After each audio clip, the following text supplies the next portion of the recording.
unknown centuries later is when our story begins. How is it that I might help you? Farlo Bastaya! Cut them apart! Break them! Raptus git! Barbardo!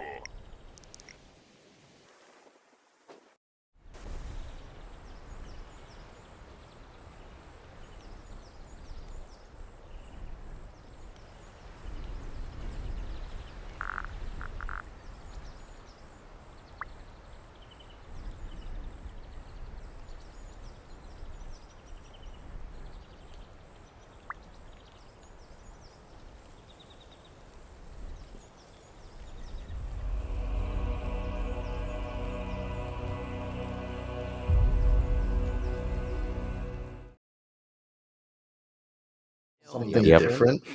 Speaking of Midwest and Central United States and somewhere completely different than the United States. Hello, everyone. We are here. Quelmar, First Class, Year 3, Episode 1. All of us people, we've been working through some issues behind the scenes, right? We're really getting down to the technical nitty-gritty here. We're not going to bore you with that. We're going to go around and we're going to meet everyone that is going to be students here, our lovely students here for Year 3 of First Class. And we're going to meet some old friends. We're going to meet some new friends. And hopefully we make a friend. Some of us really need a friend in Catharta by the end of the year. Damn it, we'll find a friend. And the first person to actually really need a friend would probably be Noctis. So let's go around and meet our players and our characters, and then we'll roll into session 1. We'll open up here. So Julia, can you introduce yourself and Noctis to us today, please? Sure. Hi everyone. My name's Julia. I've been playing D&D for like 8-ish years now. I actually started on Roll20, so I'm super happy to get back to digital D&D. And I'll be playing Noctis. They are a transfer student from a place very far away. We're not going to talk about that, though. We don't need to get into all of that. They have an affinity for shadows and mystery, but they really like colors and art. And they are really, really shy, and she just kind of wants to make friends. And so she really hopes that transferring here to Catharta can help her make some friends. Oh boy! If there was anyone else, speaking, Julia has apparently 1,000 characters in 1,000 worlds.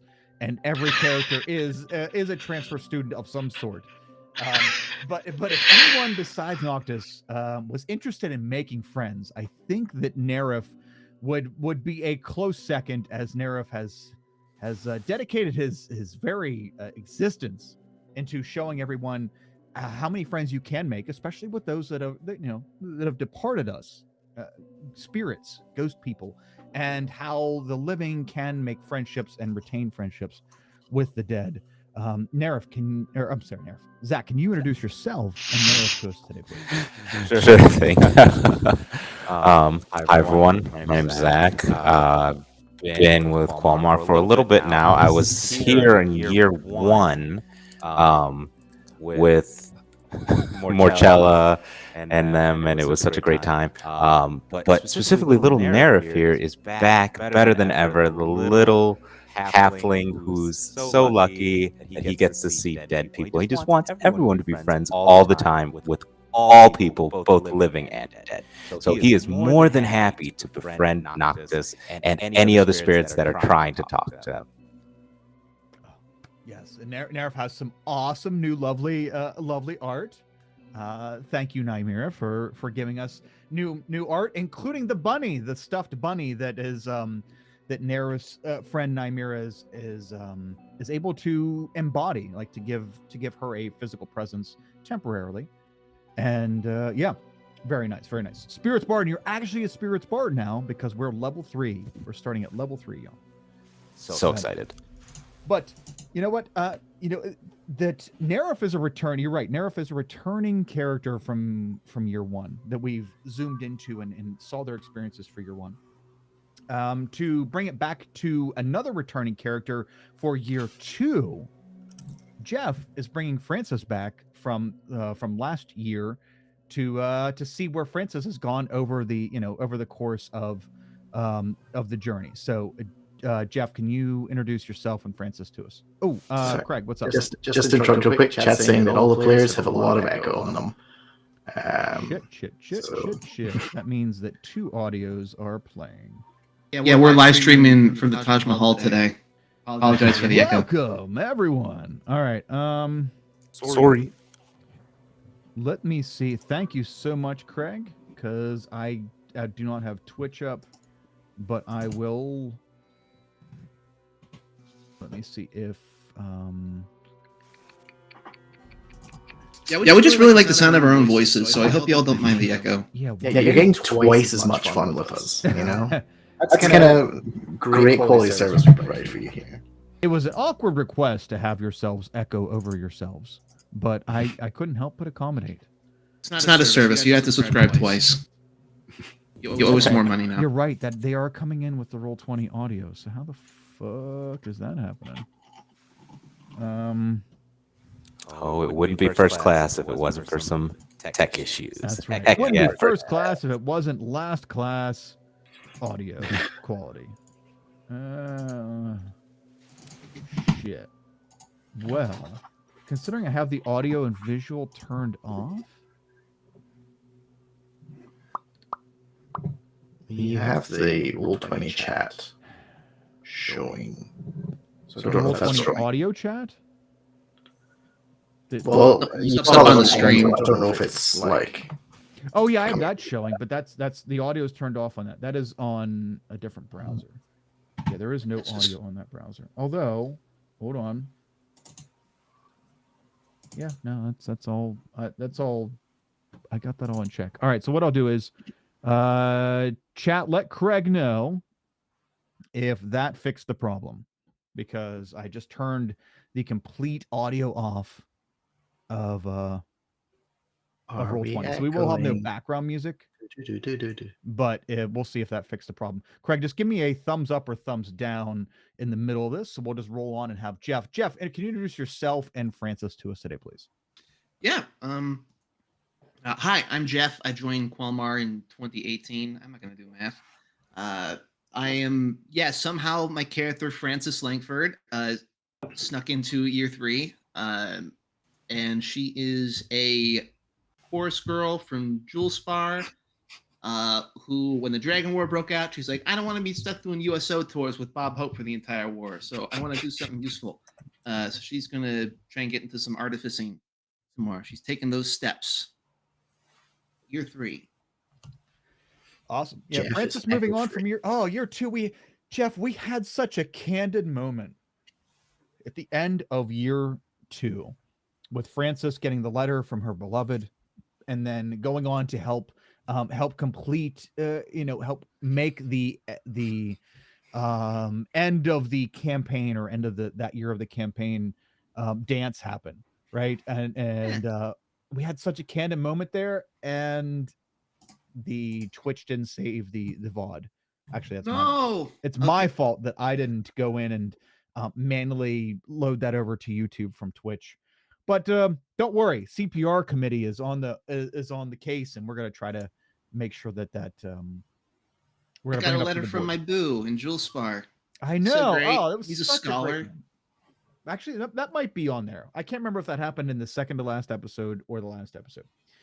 Regardless, we will strive to make sure all the episodes make it to YouTube this year from Twitch. Speaking of new and transferring, let's go down to Craig. Craig, can you introduce yourself and Bonita, and also let me know if the audio is okay from Twitch chat? So I've been told that Jeff is echo-free, so I assume that we all are. Awesome.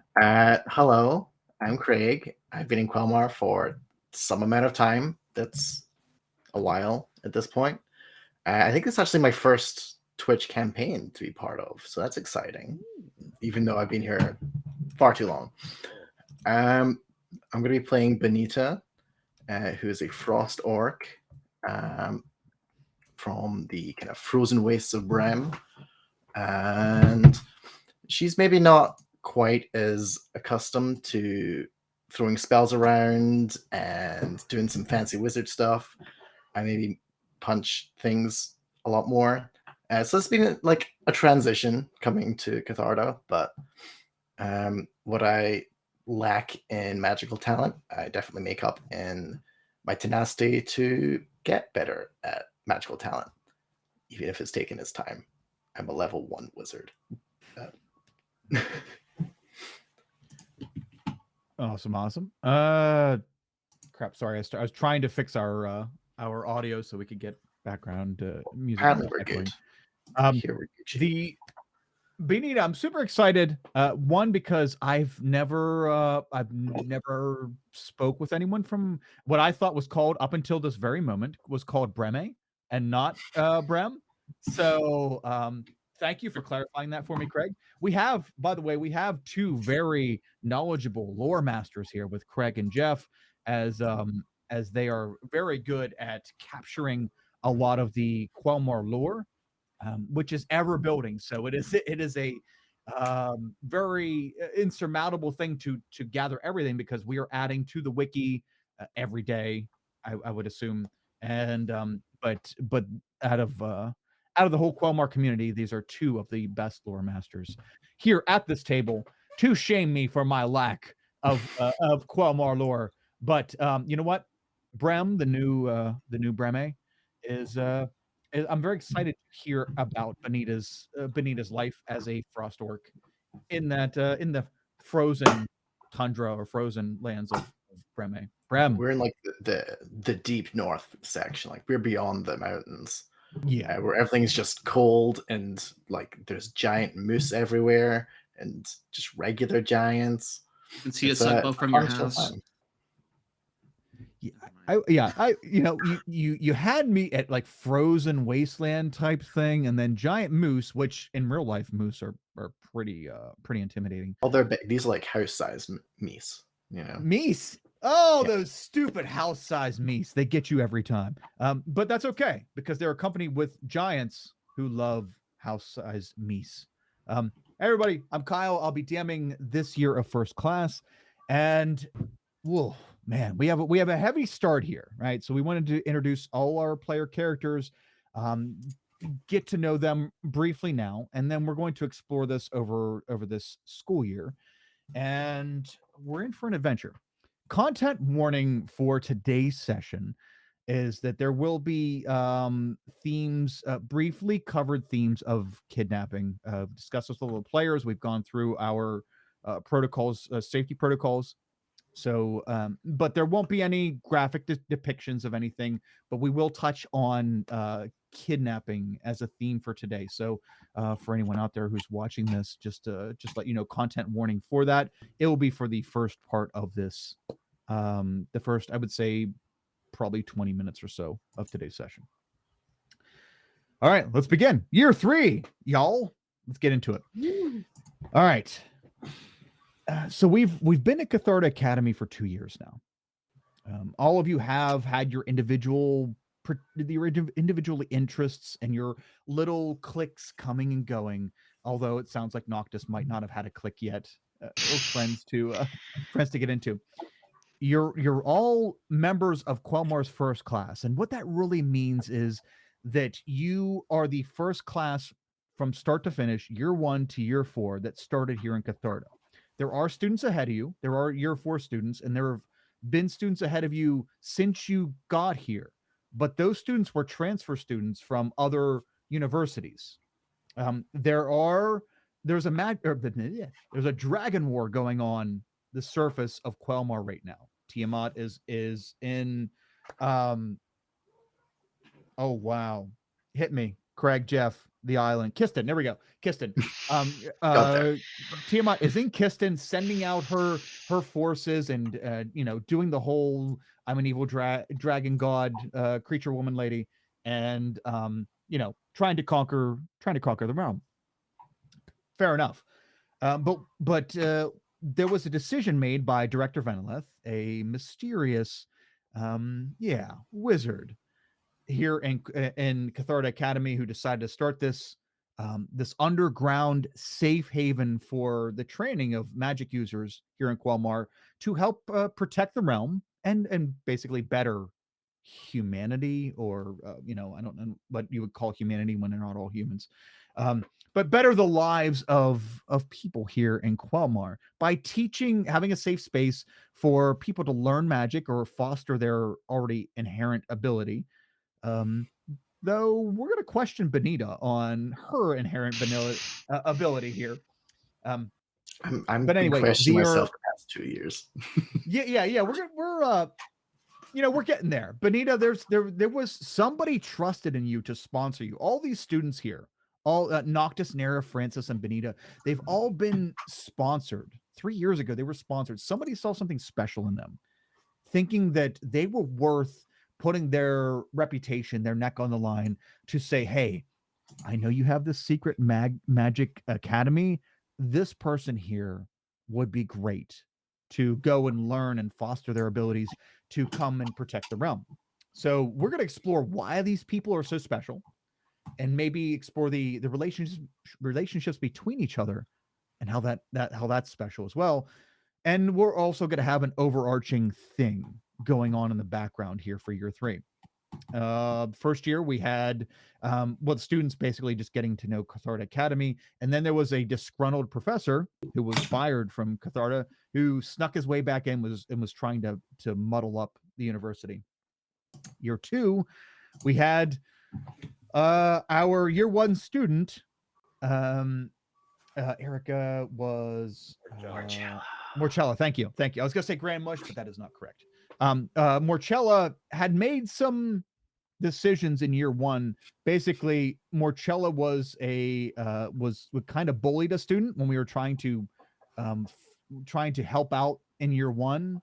She kind of bullied another student and trying to get information which she thought was was important to her, right, to help save the day. But a byproduct of that is that another student felt felt bullied and started retaliating against the school, trying to make our students, Francis included, trying to make them look bad, because trying to get them in trouble and make them look bad because they had been, they had felt like they were bullied, and what, somewhat rightfully so.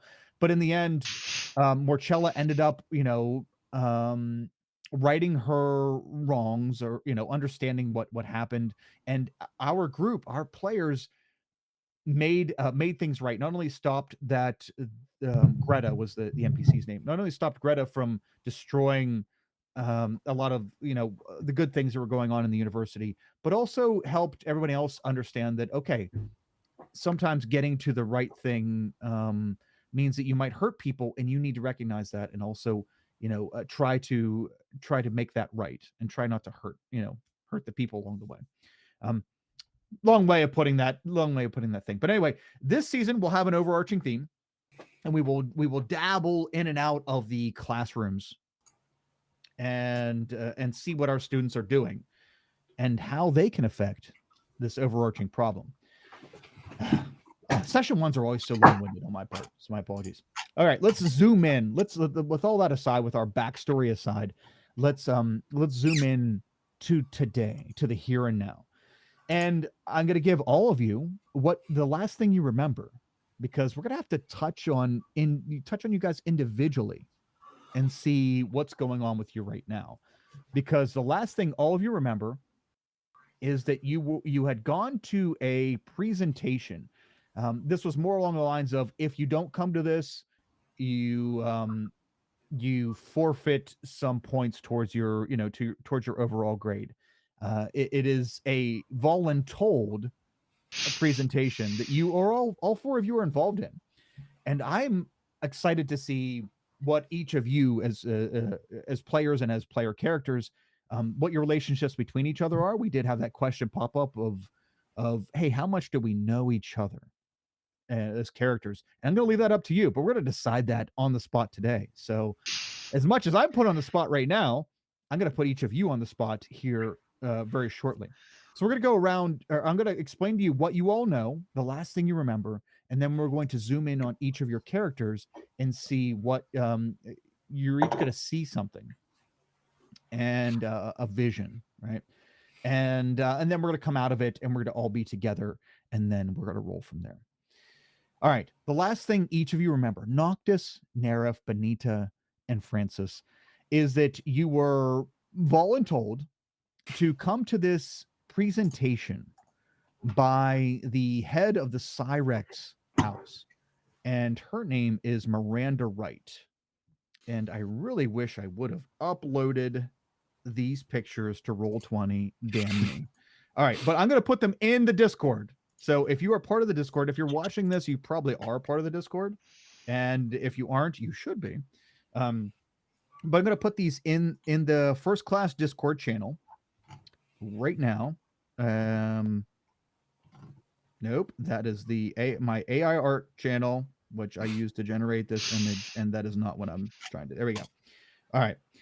So the Professor Miranda Wright, and if you want to know about Miranda Wright, she is a human, and basically she's a pseudo Professor Trelawney from Harry Potter. Very eccentric, very the future, and she is a professor that is that coordinates the whole Cyrex house, right? So she is all about the mind and your connection to the mind and yourself and the future, doing some prophecies and all this stuff.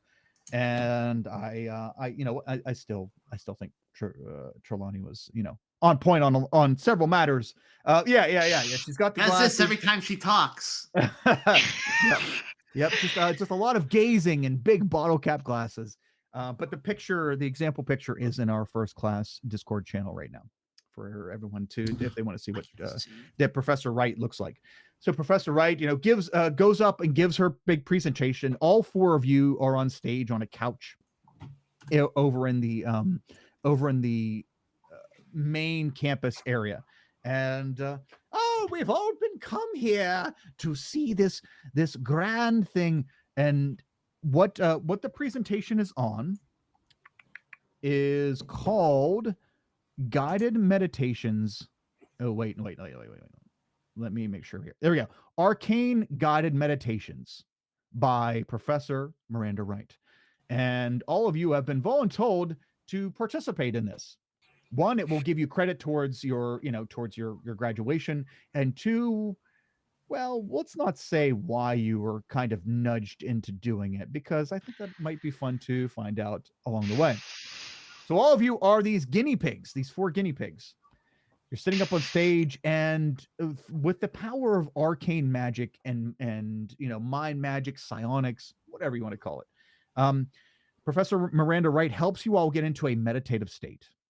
And all this is supposed to be an introspective thing, right? You're supposed to look inside yourself and find some kind of truth or find some kind of peace and serenity.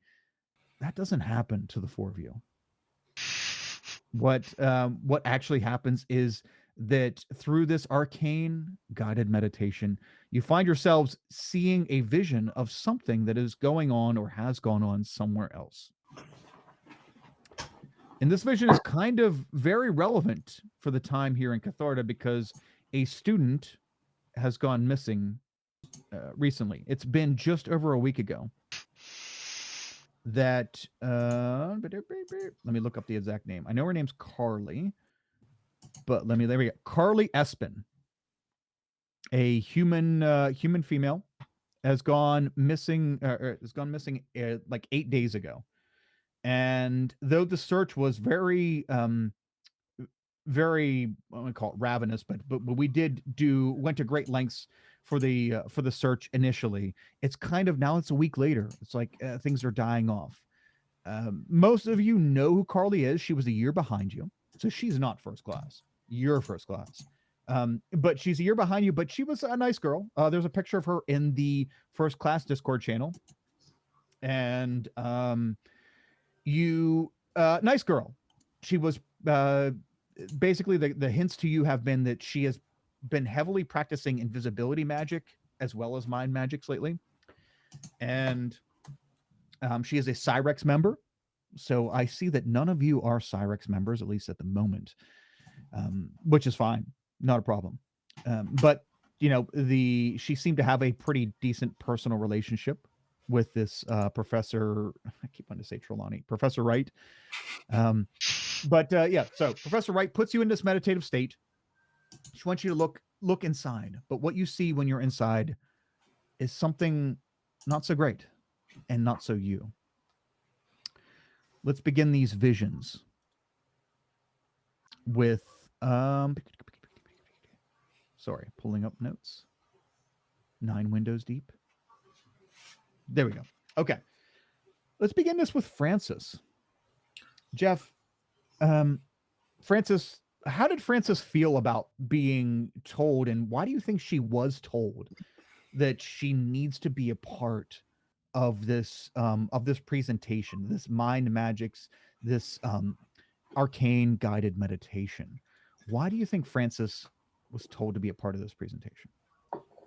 I think because they know that she has, like she's accustomed to like the performative arts, so she's used to these sorts of demonstrations, being comfortable in front of people. Oh, okay. So they knew Francis could keep it together, right? Looking inside herself. And Francis, you're kind of a local legend here over the last year, because you did. I mean, the seasonal dance last year, you helped prevent that from going to shit, because as Greta was determined to run your name through the mud, she was also determined to ruin the dance. But you helped talk her out of that. You helped keep everyone safe, and you helped make sure that last year went down well. So that wasn't forgotten. So being a figure that Professor Wright could count on, even though you're not her student, your reputation preceded you, and being in a school, being in a theater background, they trusted you. As Francis, as you lay down on the table, there are 4 tables lined up here on this stage, and you lay down on one of the 4 tables, and you feel the energy of the arcane magic kind of wash over you, like a almost like someone putting a warm blanket over you. It's very soothing. And Professor Trelawney counts down 3, 2, 1, and you fall asleep. You go into this meditation, and Frances is probably expecting to, learn something about herself or experience something new and cool. Well, she's going to experience something new, but it's not so much cool. Frances, as you close your eyes and you go into a deep meditative state, you open your eyes and you see movement behind you. You see a cavern. Or not, I'm sorry, not a cavern, a tunnel. You see a tunnel moving behind you. You are moving forward, looking backward, and you hear sounds. You hear the sounds of what sounds like padded wagon wheels rolling across solid stone. You hear the sounds of some kind of creature making the sound you would imagine if you heard a gecko walking across glass or across rock. Somewhat of a slight adhesive sound, followed by the movement of other footsteps. Quite quiet, but easy to hear for you, because as you hear these sounds and open your eyes, you notice that you're looking through eyes that aren't yours, and you're looking out the back of a wagon that is moving forward. You hear the sounds of the wagon moving, though it sounds quite muffled. And you look out through eyes that aren't yours, and you can tell they're not yours because when you try to move your head to get a better view of what's going on and what the hell this is, you can't move your head. You hear, you just look through eyes that are unmoving. You think thoughts and try to perform actions that don't happen. You are looking through the eyes of another person. Shortly after you realize this, you see a set of hands come up in front of you. The hands are bound at the wrist by these strange cufflinks that look like dark-colored, shiny insects wrapped around the wrists of what look to be probably feminine, like feminine stature, not very thick wrist, and very dainty and delicate hands. And you see these hands bound together in front of you, Like a book. and you hear someone talking, not in your head, but out loud. But their words just come out.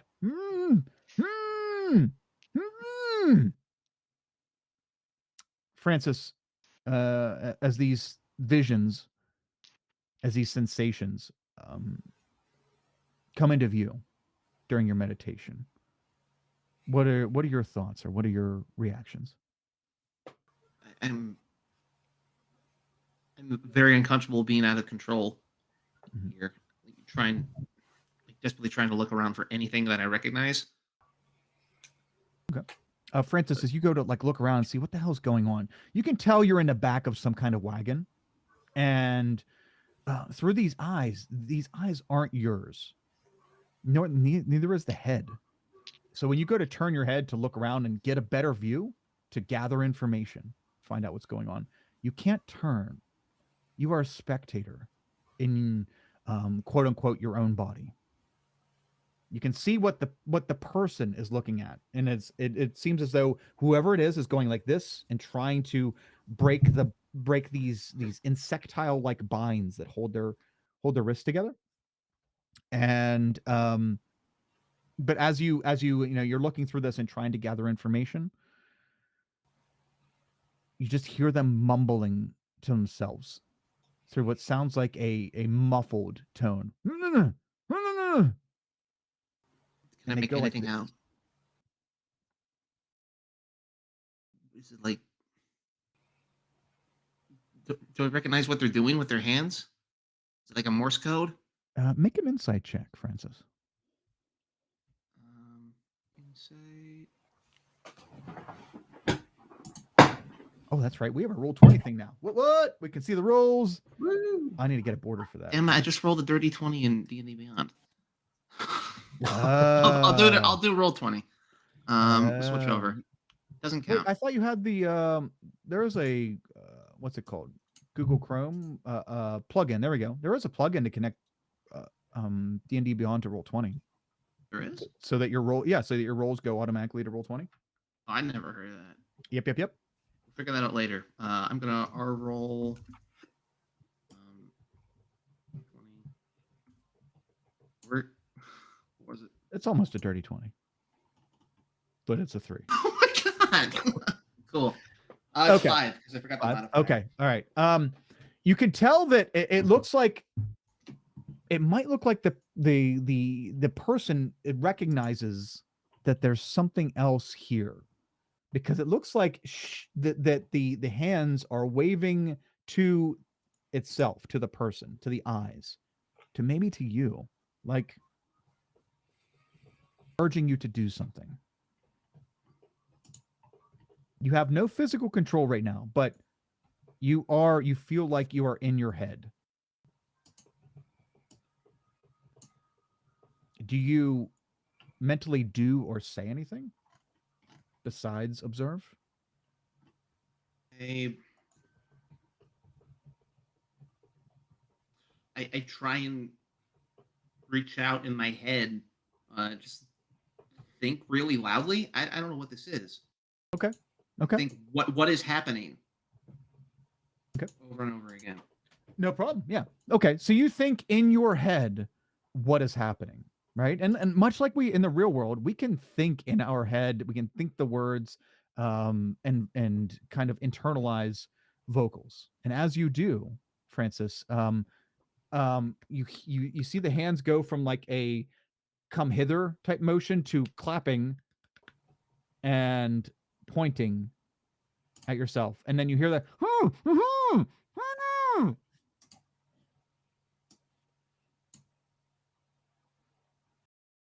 know what that means. It seems as though With a 5, I can't give you a whole lot, but it seems as though whatever is going on here and whoever's head you're in acknowledges that you're there, if nothing else. Okay. Hears you thinking. All right. I'm just going to say my name is Francis. I'm back at Catharta. What do you need me to do? Where are you? Who are you? You say that internally. You say that in your head. And you see the hands clap again. And the hands reach back towards the torso of the of whoever's head you're in. And you see a piece of cloth begin to move into the periphery of your view.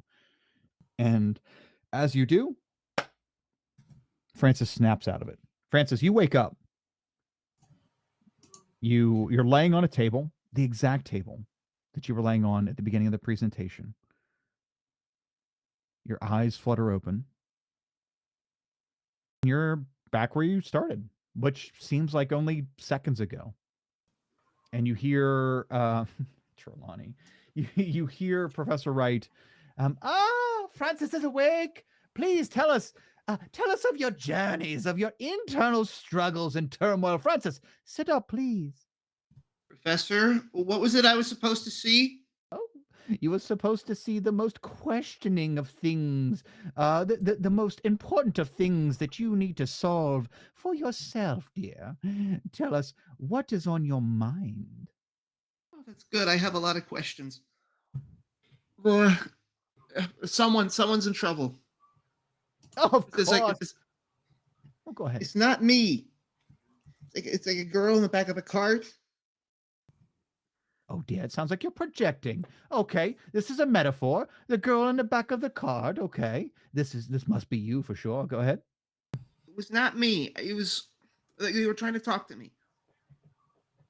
I don't know what's going on. Like I couldn't move. It wasn't my head. It was someone else's head. I was like seeing out their eyes, and I couldn't do anything. I was trapped. It's very claustrophobic when you're in someone else's head.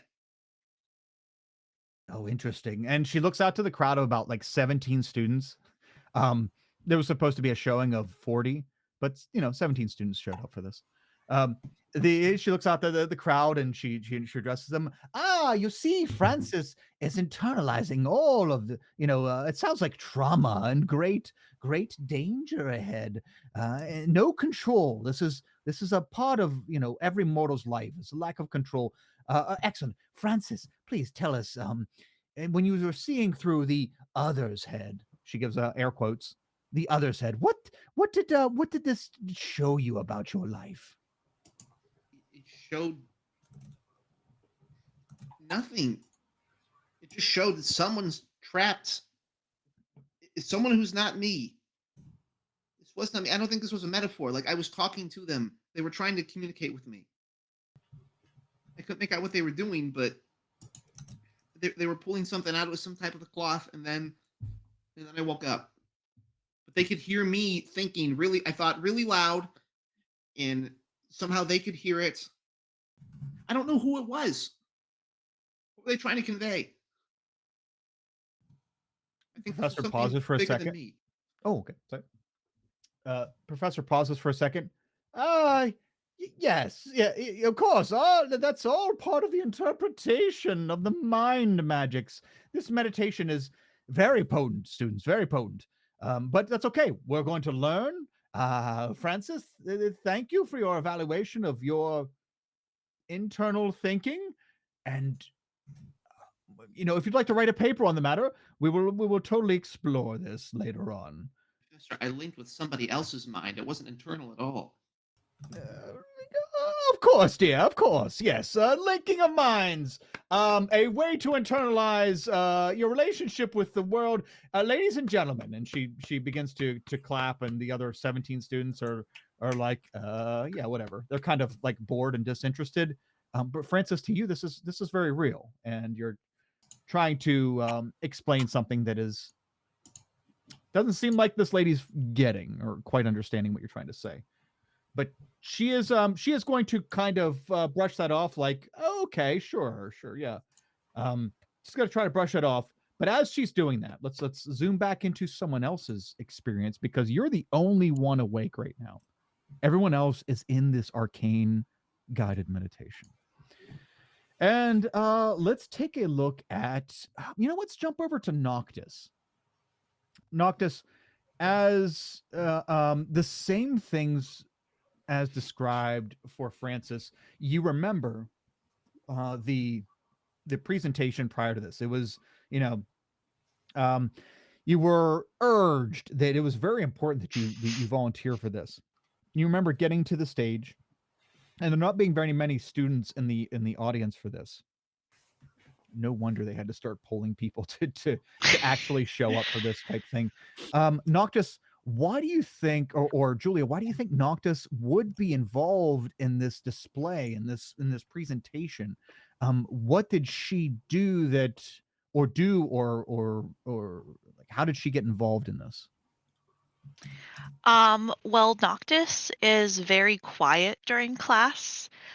She often just like sits in the back, kind of does her own thing, doesn't really volunteer for a lot of stuff. So I'm sure her participation grade is kind of very sort of low. So I'm sure that she was pulled after class and told, hey, if you want to pass this class and get that participation grade up, you're going to do this. Nice. Okay, so it was a matter of academic, like, look, you've kind of not been participating. You need to get in on this. Yeah. Okay. And how did Noctis feel about being involved in a very public display of something like this? Not very happy or comfortable at all. She's not really good with crowds, especially doing things in front of crowds. Because she's had some things in the past where she's had to do things in front of crowds, and it's just not very good for her. Okay. So yeah, she's very uncomfortable. And also because she doesn't really talk to anybody, she doesn't really know the other three who got voluntold to do this with her, which makes her even more uncomfortable. Like, she's had classes with them and she's seen them around, but she doesn't really talk to anybody. So okay. Yeah, that's the thing I didn't express at the beginning of this, is that we don't necessarily know a whole lot about each other. We are the same class, and each class of Catharta is essentially around 30 to 40 students. So though we are of the same grade, we don't necessarily have the same classes together, nor have established relationships. So Noctis, coming into this, you're saying that that you haven't really made many friendships here, and they're just kind of hanging out in the back and being quiet and doing what you need to do. Well, Noctis got nudged into this to boost up her participation grade. And Noctis, as you feel the warm sensation flow over you after Professor Wright casts this spell to help all of you meditate, you feel this warm sensation come over you, and you open your eyes, and you are in a stone room that has a we'll call it like jail cell bars in the front of it. All right, you see it's very dimly lit. Something outside of this cell is like there's probably some kind of torchlight or something at the very edge or around the corner of this cell, because you can see out in front of it. It's very dark in here, but you can see out in front of it. There is you see to your right, there is a very basic bed with a like straw pillow and a very rough looking blanket. But you're looking through eyes that look like they're resting on hands. So, like, I guess it would be a side view, like a head sidewards of a head sitting on clasped hands, and you hear the sound, the sounds of low whimpering, the someone on the verge of crying or has just got done crying. And you see a bit of dark hair kind of flowing over the edge of an arm off to the right side of your view. But yeah, you're looking through eyes, Noctis, that aren't yours, and you're looking from the inside of some kind of cell. What would Noctis's first reactions being? Because this was promoted to you as an introspective, like, oh, let's get to know yourself, and boy, could we make improvements on you, kind of thing. Yeah, Noctis was expecting go through her own trauma, not somebody else's. Yep. Well, I think the first thing Noctis would do was realize that she's not in her own body, because she would probably try to cast some sort of magic of some sort to help her see better, perhaps light, or even and also Noctis is very good at seeing in the dark, so feeling darkness for the first time ever is a very unnerving experience to her. Yeah, because you were looking through very not your eyes. I mean, these are human eyes, so you're right. The dark vision that you've been experiencing your whole life is gone. Yeah. She would look around the floor of the cell, see if there's anything there, any tools or anything that might help her. Okay. You look through the eyes that are in the view that is afforded to you. Unfortunately, you don't have the power to move those eyes because they're not yours. But you can see on the floor because this head is just kind of, and it's looking straight forward. As you look straight forward and you look around the floor, one thing you notice on the floor is what looks to be like a book. Make a perception check, please. Perception. Yeah. I can do that. Let's see if you notice anything particular about this book laying on the floor.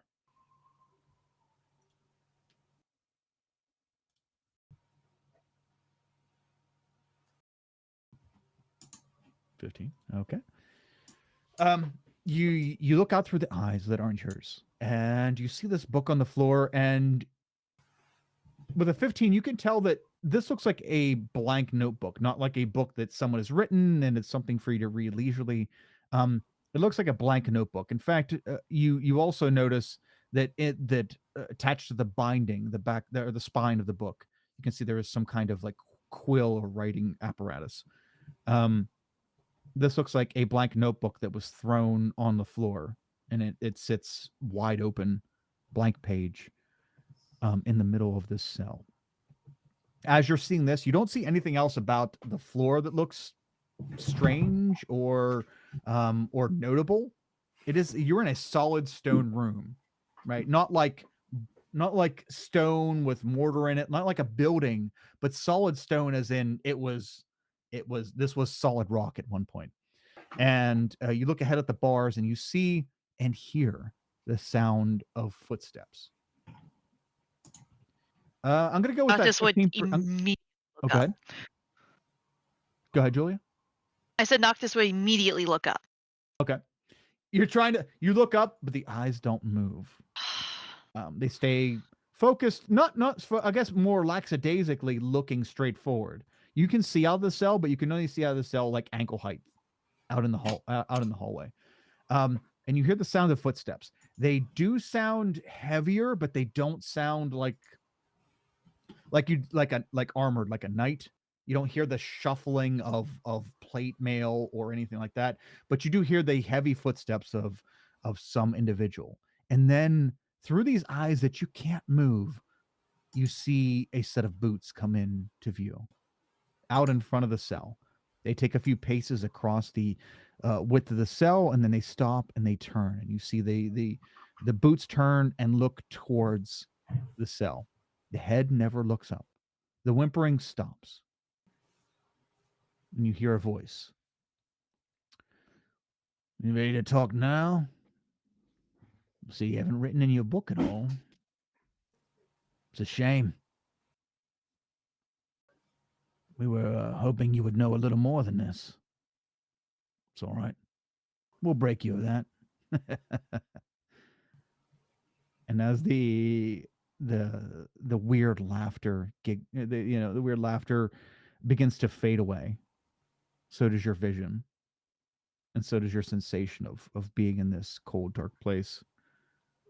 The eyes begin to tilt up, getting ready to show you who those boots and ankles belong to, and then you wake up. Your eyes snap open. You're laying on a bed. Well, or like a almost like an operating table type thing. And you see that Frances, who is next to you, is sitting up, and she is talking to Professor Wright. This would be happening right after Frances. The situation we did with Frances. You're awake as well, Noctis. Oh, Professor, I don't think that it did what it was supposed to do. Maybe. Oh, good. You're awake too. Now you tell him. Tell him about the girl in the cart. Oh, I didn't see a girl in a cart. There was a girl in a cell. But I thought it was supposed to show me all of my past and stuff. But the person in the cell was definitely not me. I can see in the dark kind of super well, and also like I have fur and paws. I forgot about that part. They would look very And the person was very much non-furred and pawed. Ah, yes. See, students, see? When you internalize your feelings, you feel like you are locked in a cell in your own body, and you... Oh, yes, Noctis, go ahead. Go ahead, dear. It wasn't my body, though. It was somebody else's, and I know you're gonna say that maybe it's like an introverted thing where like I was projecting and pretending to be somebody else, but I'm very confident in being pawed. Oh, interesting. So we were in conflict of being you, yet being unpawed. Ooh, this is very deep introspective, Noctis. Oh, thank you so much, dear, for being a part of this. It wasn't introspective. There's somebody locked in a cell, and they're being told that they're going to break and having to give up information, and I'm really concerned. Oh dear. Don't be. Just relax. Everyone take some deep breaths. And she looks at the audience. Everyone take some deep breaths. Noctis is going through what this is a revelation of sorts. Yes, and this is all part of the process. I've been through so many revelations. I've been in therapy for many years. I promise. This isn't like anything I've done before. Oh, it's okay. We are breaking new ground, students. We are breaking new ground, right? Everyone, clap. As the audience reluctantly is like, yeah, sure, okay, this is groundbreaking. As they begin to clap, Noctis, and you're like, no, listen, that's not what I'm saying. As you begin to spout that out, let's go and see someone else's experience, so we can tie them into the end of yours. Nerif. Actually, not that this is an opportune time, but let's take a quick 2 to 3 minute break before we get into Nerif, Bonita, and then the transition of everyone coming together. And what happens right after we all snap out of this. Nerif, before you go under, let's 2 to 3 minute break. Everybody, bio, drinks, all that stuff. We'll be right back, and we'll see y'all back here in a minute. And supposing I can get this. Uh-oh. What is it? That's ending soon. Be right back. Oh, that's a good screen. See y'all in a minute.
Okay, I I gotta think learn they Favorite type of narrative. Hello, Artificial everyone. permutations. Man, I should have logged into Twitch before this. I just don't have the time to do it. I just don't. But I want to.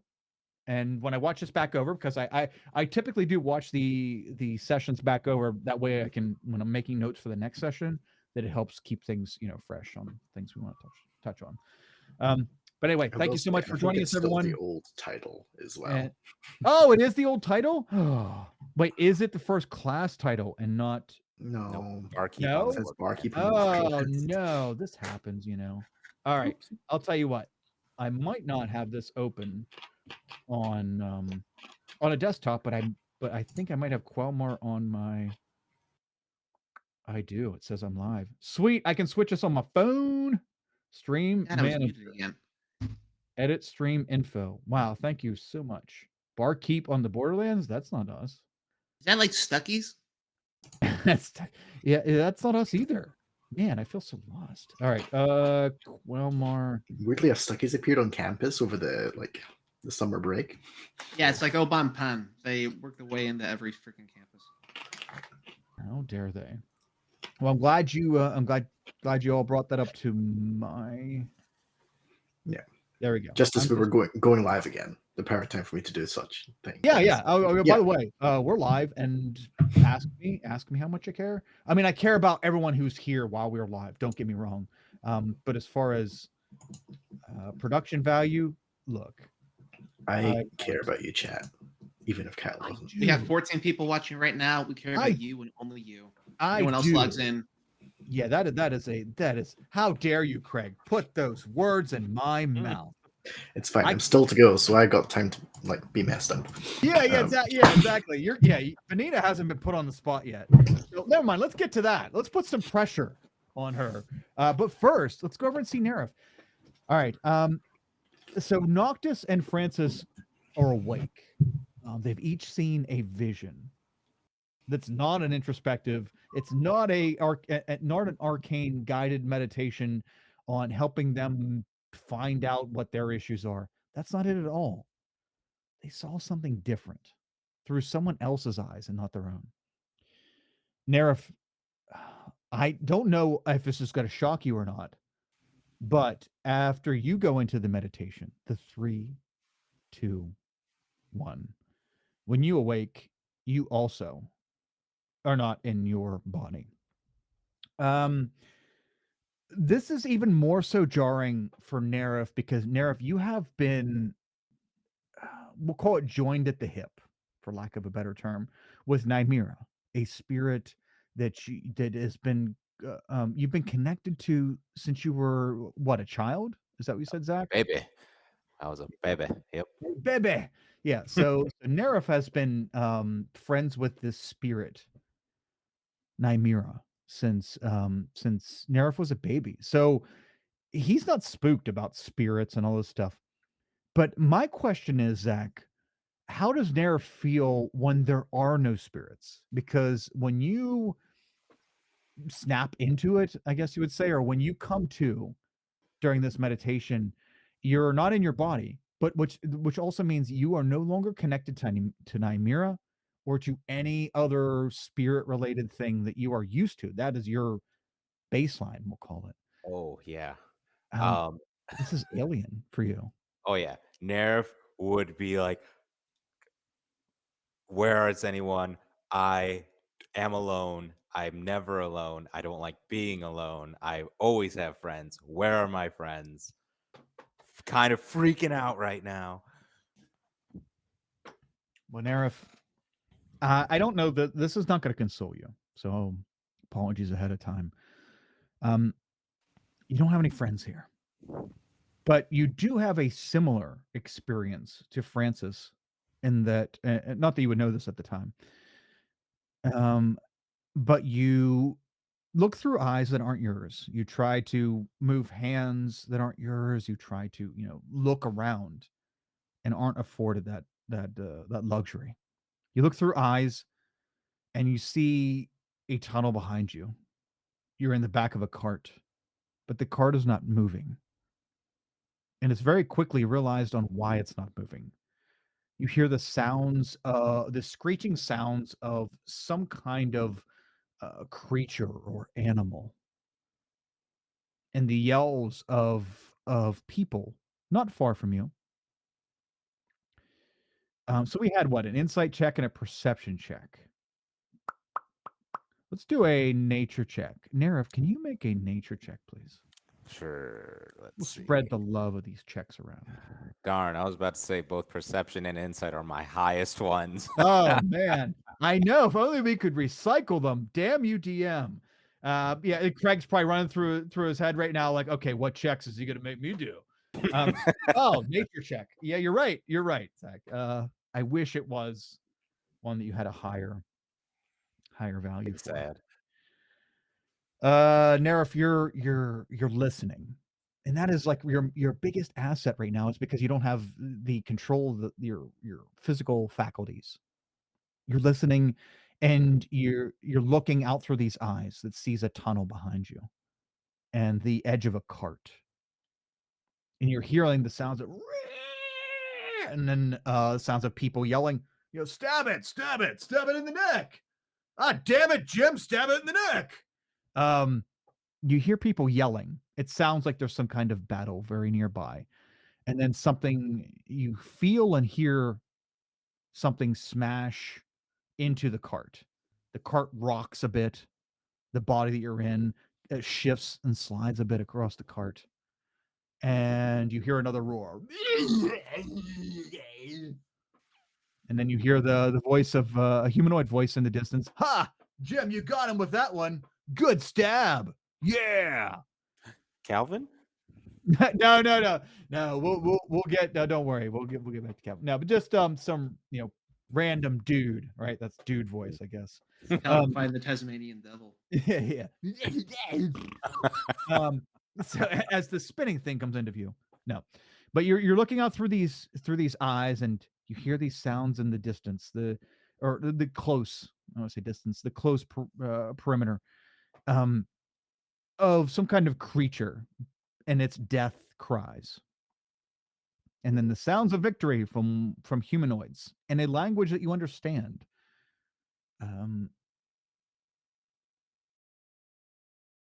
You know what, Zach? I'm gonna have Nerif make 2 checks. Why don't you make a check for night or check? No, make a second check right now. Okay. Okay. The check's gonna be history. Make a history check. Oh, just as good. Hey. Okay. So Nerif, you, to some people, the sound of having a spirit follow you around for your entire life is kind of spooky and kind of off-putting. To Nerif, it's just life, right? It's just the way things are. And fortunately for Nerif, one of the things that Nymira has taught him, is the language of elves. And or like I don't want to say like the full language, right? It's not like he knows Elvish or he knows Sylvan or anything like that. But there are certain things that that Nerif is able to pick up on. And as the the bro dude sound guys are seemingly have killed a creature that has fallen into the front of the cart. Some of the things they're saying you can tell are in Elvish. You don't really know, it's like you recognize the words, you recognize the dialect, but you don't know a whole lot of the sentence structure, right? It's kind of like us Americans naively thinking that we know, a Spanish or French because we've heard a handful of the words in media. You understand that that there is an expression of, yes, we did it, good job. But you know that it's some kind of Elven dialect, right? So you hear those phrases, and then you finally realize, Nerif, that this is no introspective anything. You are more than anyone else. You are disconnected from part of you that is your very being, right? The connection between you and the spirit, Nymira. So, Nerif, what is going on in your head, and what would you be trying to do at this point? So I probably would be just screaming in the mind, just because it's so quiet. I can't see anything. I can't hear like all the spirits talking, going about their business. I can't hear my friends talking, going about their business. I can't hear Nime being, mouthy or anything, messing with me. So I'm screaming, just not knowing what the heck's going on. And I am horrified, more scared than the leeches, more scared than anything ever. Oh, the leeches. That's right. Charlotte it has nothing on this right now either. Okay.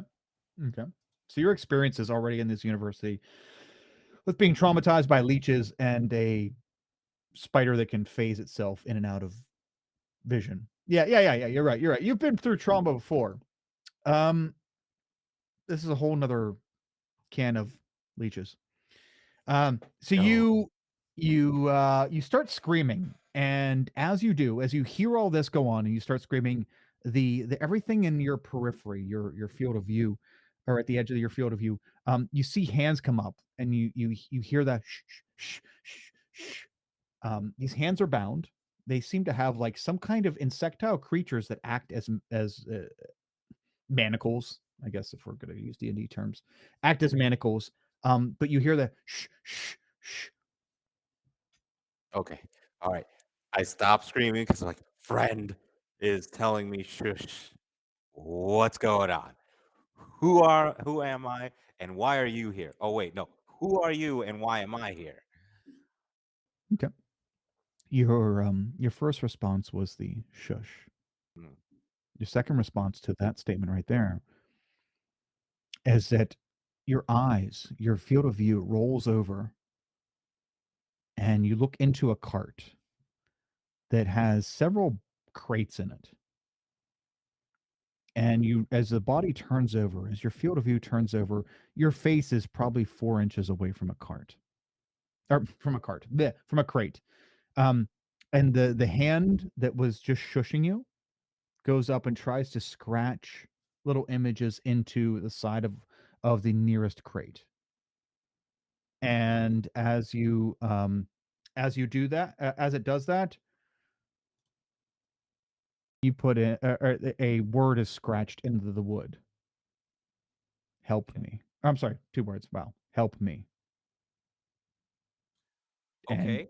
the finger taps after it finishes scratching in these words into the side of this wood. It taps it, like pointing at it towards you for you.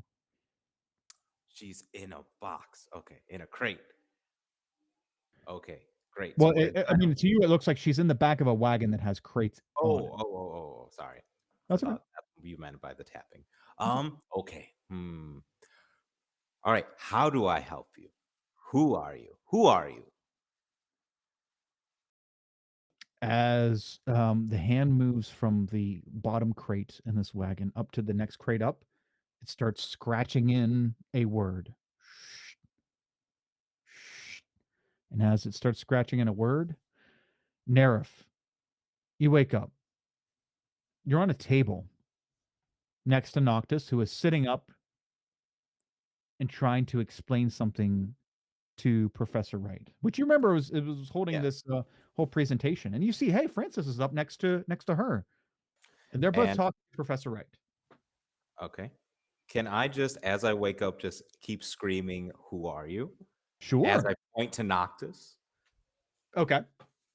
So Noctis, you're trying to we left off with Noctis as she was trying to like explain to Professor Wright like what she was going through, and and then not furry pause. And Noctis, you hear from behind you to the right on on the table next to you, Nair screaming at you, "Who are you?" I know we don't like I don't talk much in class, but we have a couple classes together. Oh, no. I'm Um, sorry. um, I'm sorry, cat friend. No.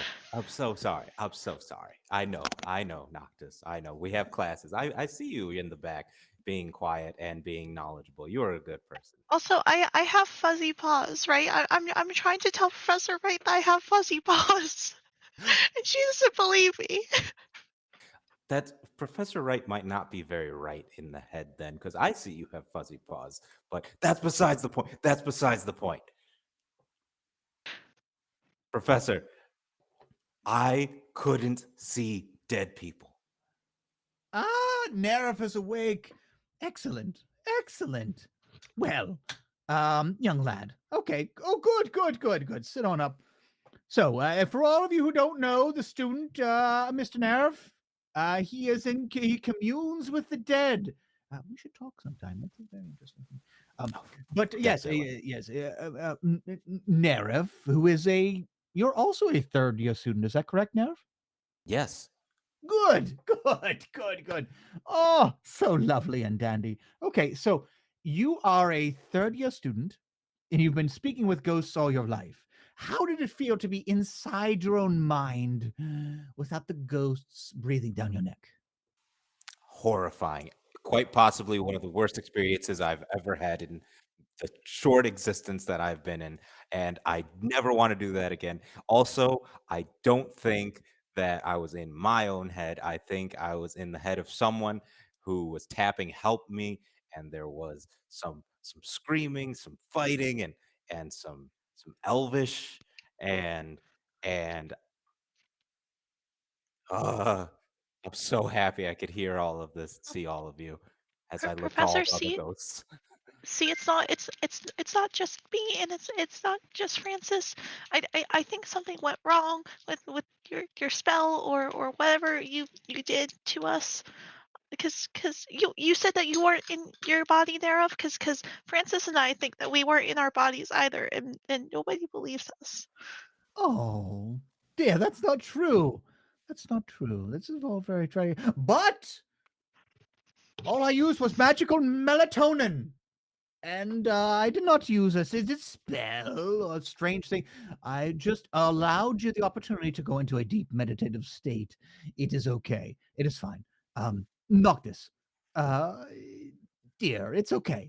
You are validated in what you saw. And now Nerif is saying that he saw something that was not him as well. Oh, this is a breakthrough. Oh, if only Benita comes out of it and says that she did not see something that is not herself, then we will know that all of you have deep trauma that extends beyond your personal being. Oh, students, and she turns to the crowd. We are doing a lot of groundbreaking here. Oh, very excited. Thank you so much, Nerif.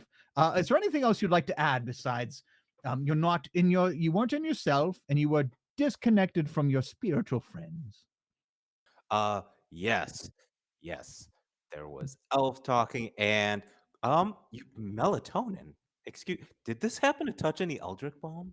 Hold on a minute. No, this is magical melatonin. That's what I've called the spell is Oh, oh, oh, oh, is oh. This know, was. arcane melatonin.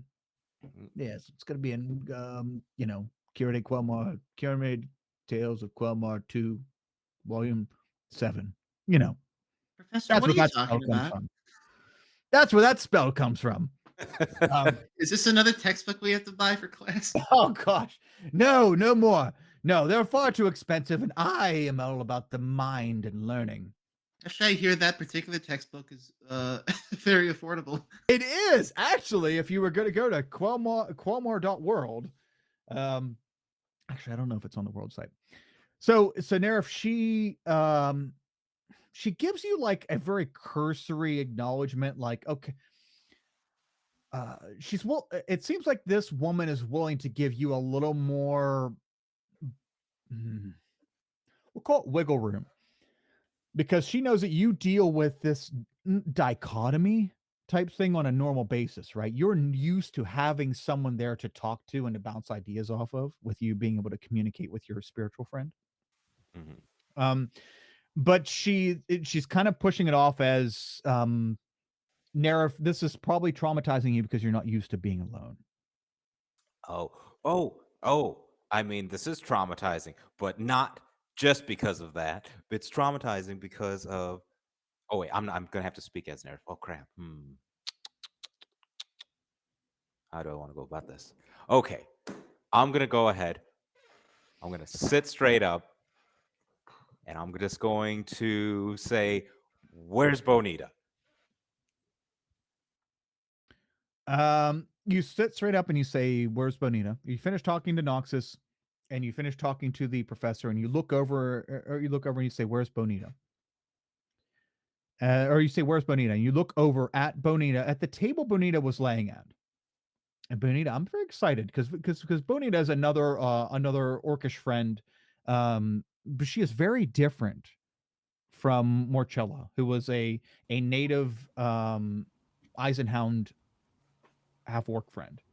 And Bonita, she's very interesting because she comes from a different land, a different type of people. And not only that, is that her type of people don't value magic like we do here in Eisenhound. So she was probably looked at as quite an outsider in year 1. But she's really come into her own here in year 3 as she has gained 1 level in wizard. No, well, I mean, not again here. But she's begun to blossom, and she's been very open about her wanting to do better. And I think, Craig, you did say that she's really striving to she doesn't want to fail. She wants to get better, and she's willing to put the time in, the work in needed to get better. But I love it that there's still a mystery of it's 3 years in, and we don't know why Bonita was chosen, because she's not inherently very magic-y like a lot of these other people are. So Craig, as Zach and Nerif set you up so well, the camera pans over to Bonita, who is still sleeping.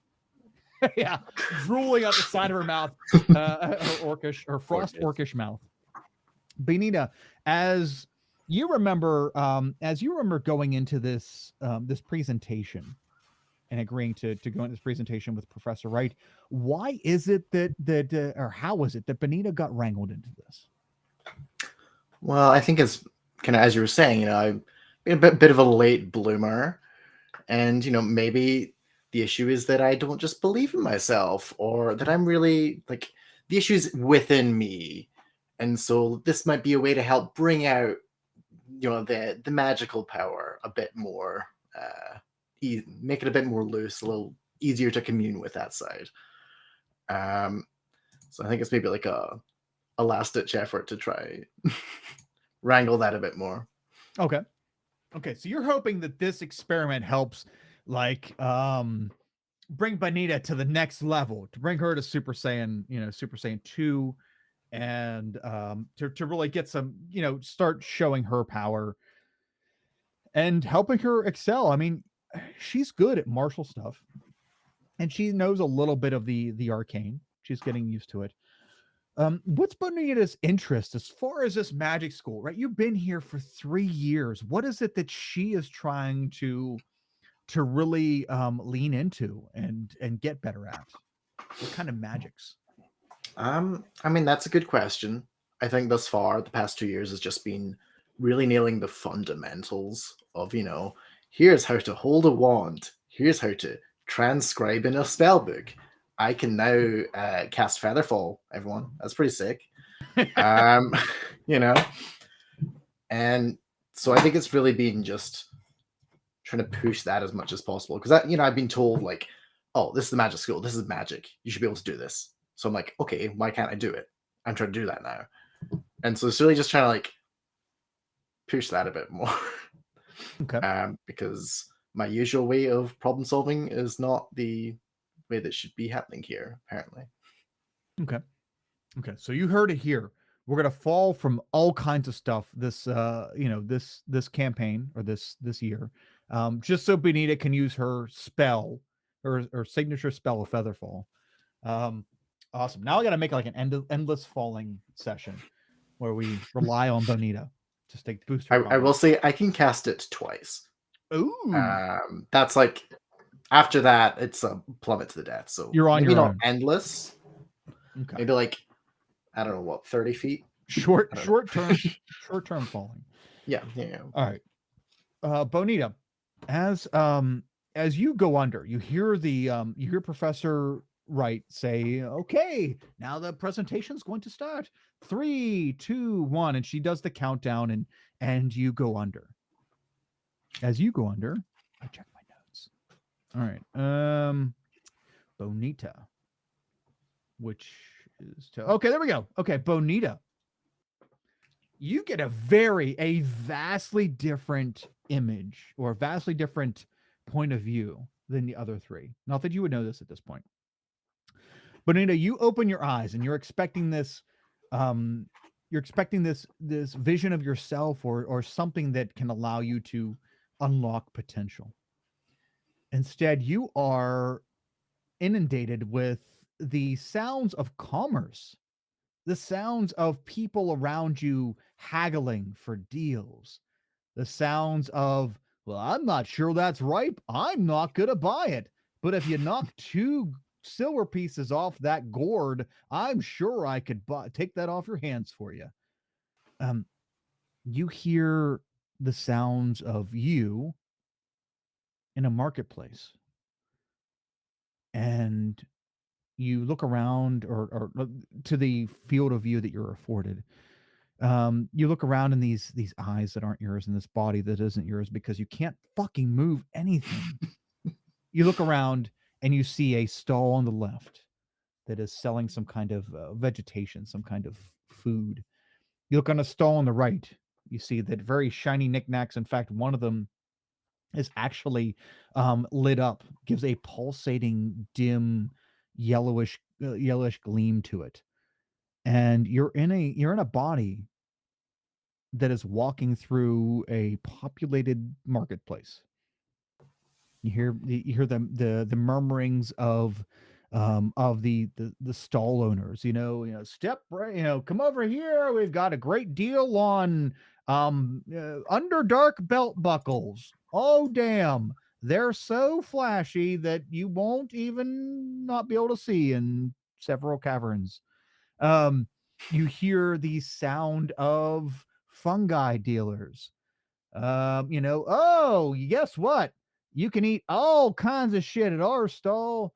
If they tell you can't eat fungus in the Underdark, they don't know shit because all of our stuff is edible. Come on down. You are in the middle of some kind of like, Craig. I don't know if you know. I don't know if you do. Do you know what a flea market is, or do you know have you ever experienced a flea market? Yeah. Okay, awesome. Market. So, I just didn't know if they called it something different in Scotland. Like a kind of farmer's market, bizarre type thing, I guess. Okay, yeah. It's pretty much that, where like almost anything goes, right? They're selling all kinds of weird shit, and everyone's trying to sell you, peddle these very primitive wares, and you're in your field of view is a set of eyes that aren't yours, but you're looking through all this stuff. As you're walking down this populated area, you notice something. Actually, what check haven't we used? Let me hop onto Roll20 here and make shit up. Ladies and gentlemen, this is how you do D&D. We make shit up. Let me hop into Benita's sheet and look at the list of skills. And the athletics check we've not done, right? That's what we're looking for. What haven't we gone with? The athletics check, right? Take over. You know what? That would be looking at your character sheet. You're right. That would be super great. Makes sense for the. Unfortunately, you have no control over your bodily functions. So, let's go with. You know what? Let's go with investigation. Alrighty. Yeah, because much like perception checks, investigation checks can typically, if you're closely looking at something and trying to pick out details, Bonita is seeing all this going on around her, is able to look and get a general feel of what's going on. And unlike everybody else's, there's nothing dire going on here. Bonita, with your unnatural 20 investigation check, very nice. Sorry, Jeff. I'm sorry. You deserve this. First unnatural 20 the season of the campaign. Proud to be here, guys. But Bonita, as you're looking around, you don't know this place. You are in like an underground market. essentially, right? You have very strange subterranean people running this market. But the vibe is good. The vibe is of commerce. The vibe is, great. The one thing you noticed as you're examining what's going on and trying to relate how this affects Benita at all, because I'm assuming she still thinks this is about her, because it's 100%. So she's looking around. The one thing you notice is that when the eyes that you are looking through bump into someone, we're gonna say I need a medium-sized underdark creature or underdark person. So we have dark elves. Who else lives in the underdark? I guess Duragar are considered medium size. Whatever. So as your eyes looking forward and taking in all these cool views, this bustling bazaar, underground bazaar, you hear a voice bump out. Oh, I'm sorry. Excuse me. And the eyes tilt down and look at a Duragar man, probably very old Duragar man. He has I don't know if you know what a tonsure is, a tonsure type hairstyle where like the top of his head is bald, but there's hair the whole way around. Like the monk look. Yeah, the monk look. Yeah. An elderly Duragar man, milky white eyes, and very gruff looking face, a patchy beard, looks up straight into your eyes and just looks surprised. What was yours an unnatural 20? Looks surprised and is like poking. And you look down, or your eyes look down, and there's nothing there. You look to be either disembodied or invisible. Curious. You hear the sorry, and you see the look in the Duragar's eyes, like, what the fuck? And he's like pointing forward to, not pointing at something, but trying to touch something. And as soon as he touches or possibly touches something, your eyes turn and run out of urgency. As they turn and run and look behind you, you see the Duragar about 10, 15 feet away, kind of looking around, surprised. Like, what the fuck just happened? But between you and the Duragar, you see a piece of cloth dangling out from seemingly nowhere. Since your investigation check was 20, and for once we've rolled really well this session, on that cloth, you know what that cloth is.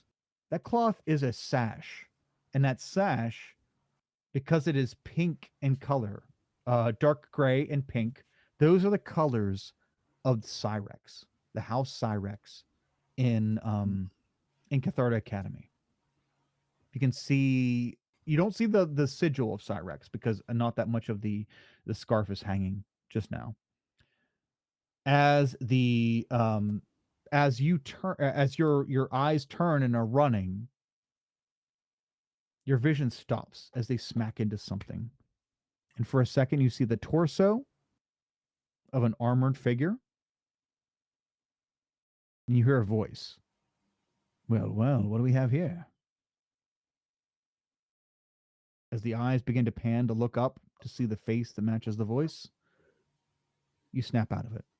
You are Bonita, laying on a table, looking over and seeing Nerif, the halfling boy who claims to talk to ghosts and spirits and have lots of friends.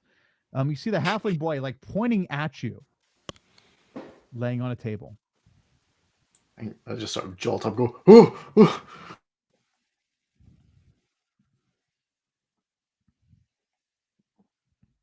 Oh, you're muted, Craig. Ooh, Oh, Craig, we lost your audio. I knocked my cable. Oh, yeah, that should be fine. Cool. Yeah, cool. Yeah, I just touched my body like, whoa, I have a body. You see everything. You are back. Nerif, coincidentally, as you were pointing at Bonita, Bonita wakes up and she's checking herself over to make sure she is here. Perfect timing. Couldn't have been better. Good job, Bonita. We need you to corroborate our story here. We're not crazy.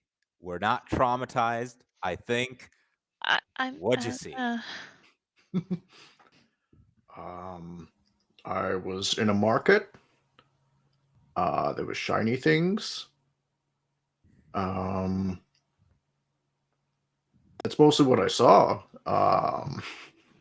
There wasn't anyone in trouble, or you couldn't see friends, or I mean, there was plenty of people there. There was a little dwarf, who was. I guess he knew I was there, but I wasn't there. And then there was a scarf and a big person in armor. oh, okay. Well, maybe we were just all weirdly mind magic astral projection, and that was all just in our heads. All right, never mind. Should I just message you this, Craig? For some reason you're on a delay now since you got smacked your mic. It's on a delay now. Curious. Oh, wait, no, you're good now. Okay. You're good. Okay. Whatever cool. you just did. I did nothing. Okay, awesome. You fixed Get it to by hear doing it. nothing. Love that. Okay. I only know this because I am to mitigate the amount of windows I have to look through. I'm looking at the OBS, like the outgoing stream. You fixed it by doing nothing. Awesome. We did it. Hey. Yep. Okay. I'm So yeah, great Craig, at this.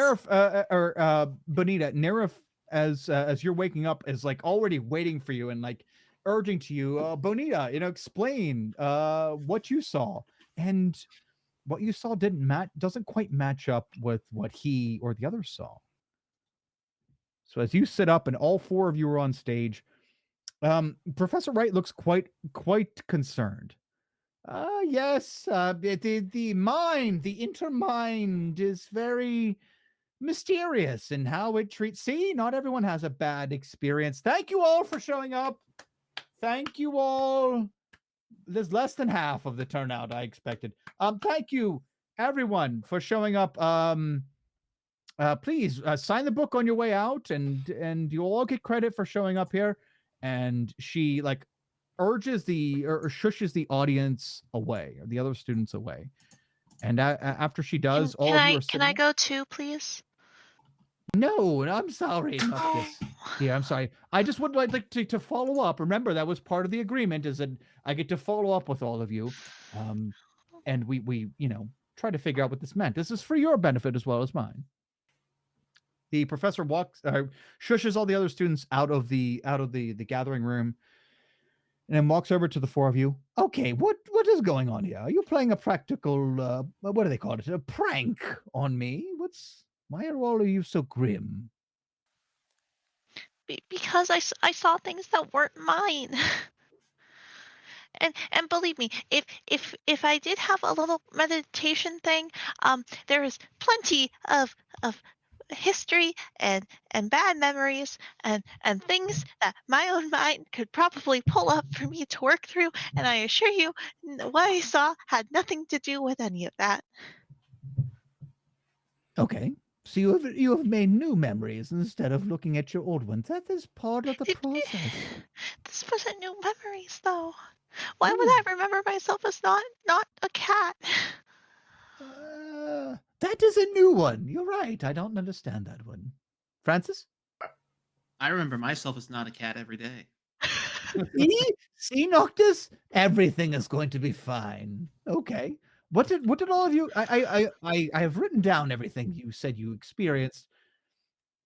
I examine dreams and memories on a daily basis. These are very unusual for all the four of you. You're so young. Well, Francis, I mean, you're young for, your people. I'm young. Of course you are, dear. As like she's giving you the whole, Francis, this. This is like the human talking to the elf, like, oh yeah, you poor 100+ year old. Oh, how horrible it must be to be 100 years old and young looking. I take my time doing things. Leave me alone. At your own pace. Okay, so Noctis especially, all of you seem to be a bit miffed by this experiment. This is not supposed to set anyone off. What is it? What is your issues with this experiment today? Arcane guided medications is supposed to be an enlightening experiment. Well, I have been enlightened to the fact that I never want to not see dead people ever again. Also, who or why would someone say help me, but with their finger writing it on a box? And how come they could hear me when I was in their head? Riddle me that. Hmm. I And did say no drinking or inhalation of illegal substances before this presentation. Is that correct? I'm completely sober. I swear. I don't even know how to spell pipeweed. Well, then I think your education system has failed you, Neref. It's and Professor, if like how he said that he can't see like dead people in his mind thing. I've always grown up being able to like see in shadow and like be shadow, and I like dark, sort of. Not so much now, but I did when I was younger. And I don't like not being able to see in the dark. It's scary. It's okay, dear. None of that carried over, right? You can see as you normally have right now, correct? Yeah, but I still think it's a little weird. Our minds can be a very strange and mysterious place, Noctis. But I'm trying to tell you that if it was my mind, there would have been different memories and different things that I would have seen and experienced. Believe me. Oh, And then dear. Noctis starts shaking after standing up to the professor. Oh, no, Noctis. Oh, dear, I'm so sorry. I didn't mean to make you feel threatened. No, dear, that is fine.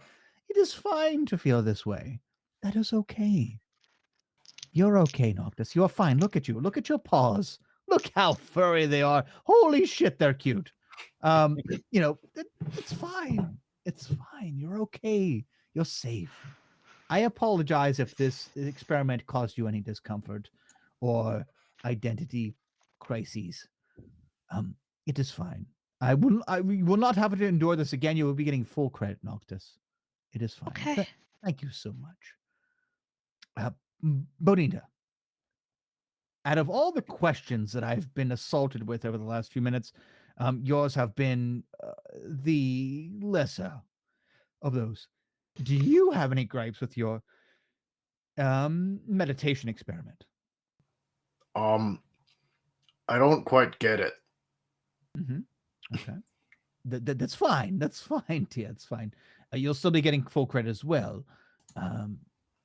Do you have any personal revelations or anything you'd like to for me to clarify for you before you all leave the stage here?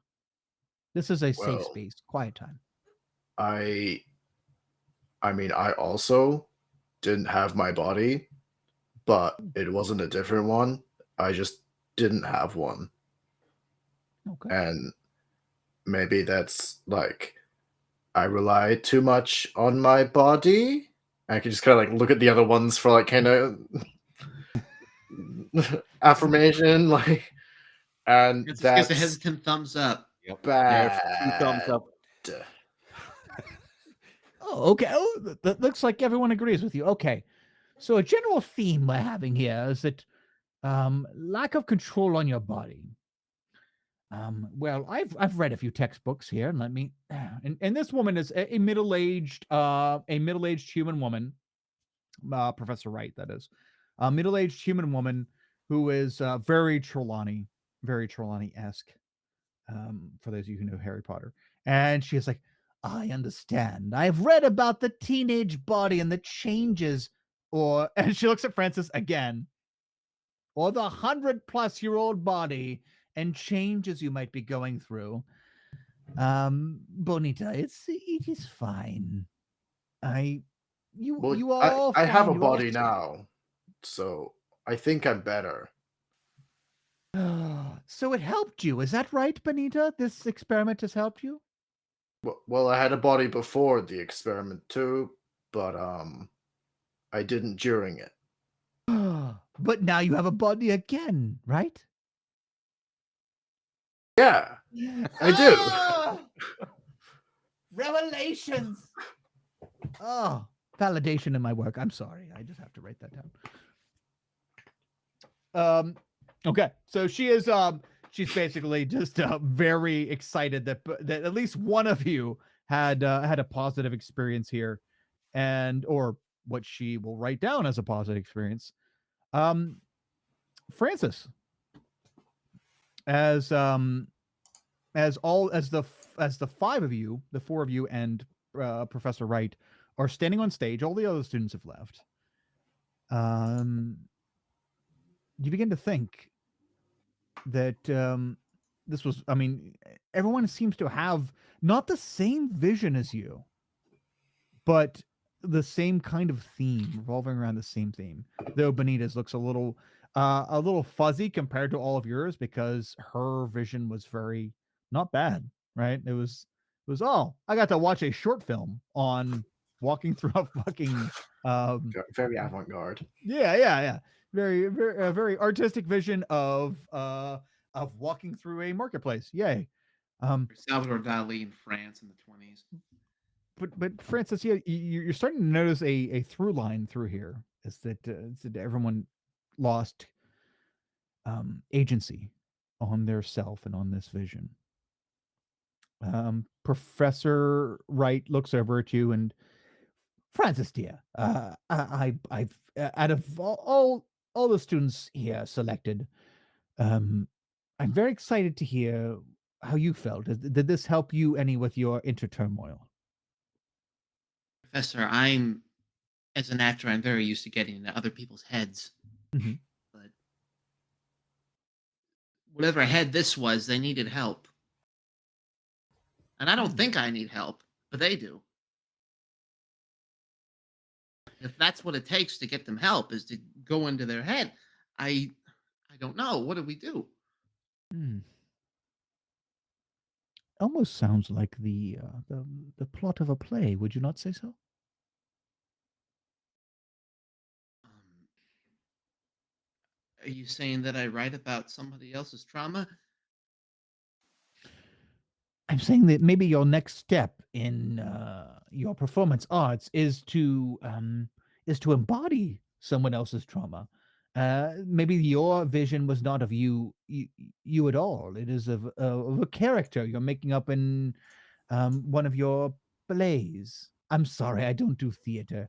Well, I want to dot my I's and Q's, whatever, make sure this isn't a real person. Mhm. If that's the case.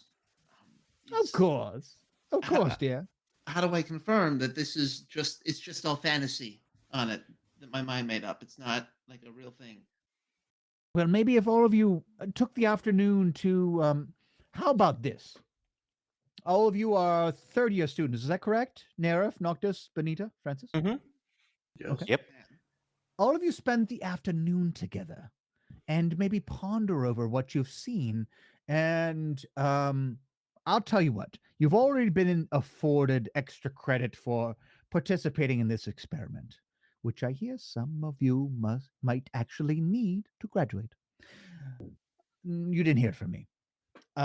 But if you were to spend the afternoon together and then write me a 3-paragraph statement due tomorrow on your collaborative experience during this presentation, then I might be inspired to give you another 20-point boost Oh, for your midterm average. I What do you love say? making new friends. Let's do this. Also, guys, we should try to go back under. And by we, I mean you guys. I never want to do that again. If you all don't mind, I'd love to get some more insight into this. That was very odd for me. I don't know how it was for all of you. That's okay.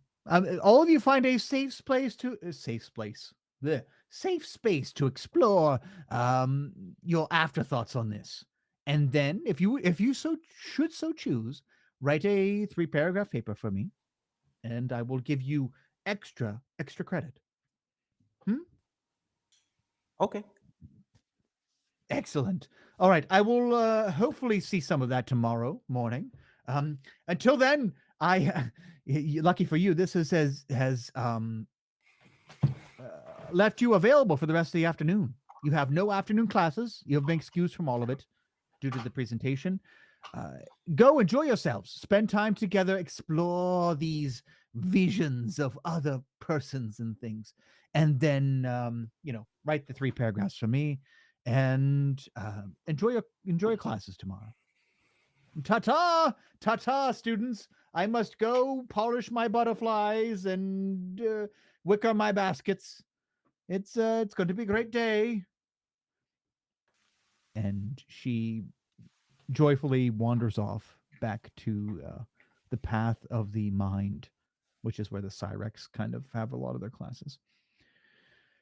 All right, everybody, you're on a small, very small stage. In fact, where is this? Oh, let's get into like what we call the Quelmar First Class campaign with board. Oh, wait, there we go. All right. Sorry to the stream. I forgot to set this up prior to. But yeah. So we're on main campus right now, and we are in the lecture hall type area. Yoink. There we go. Okay.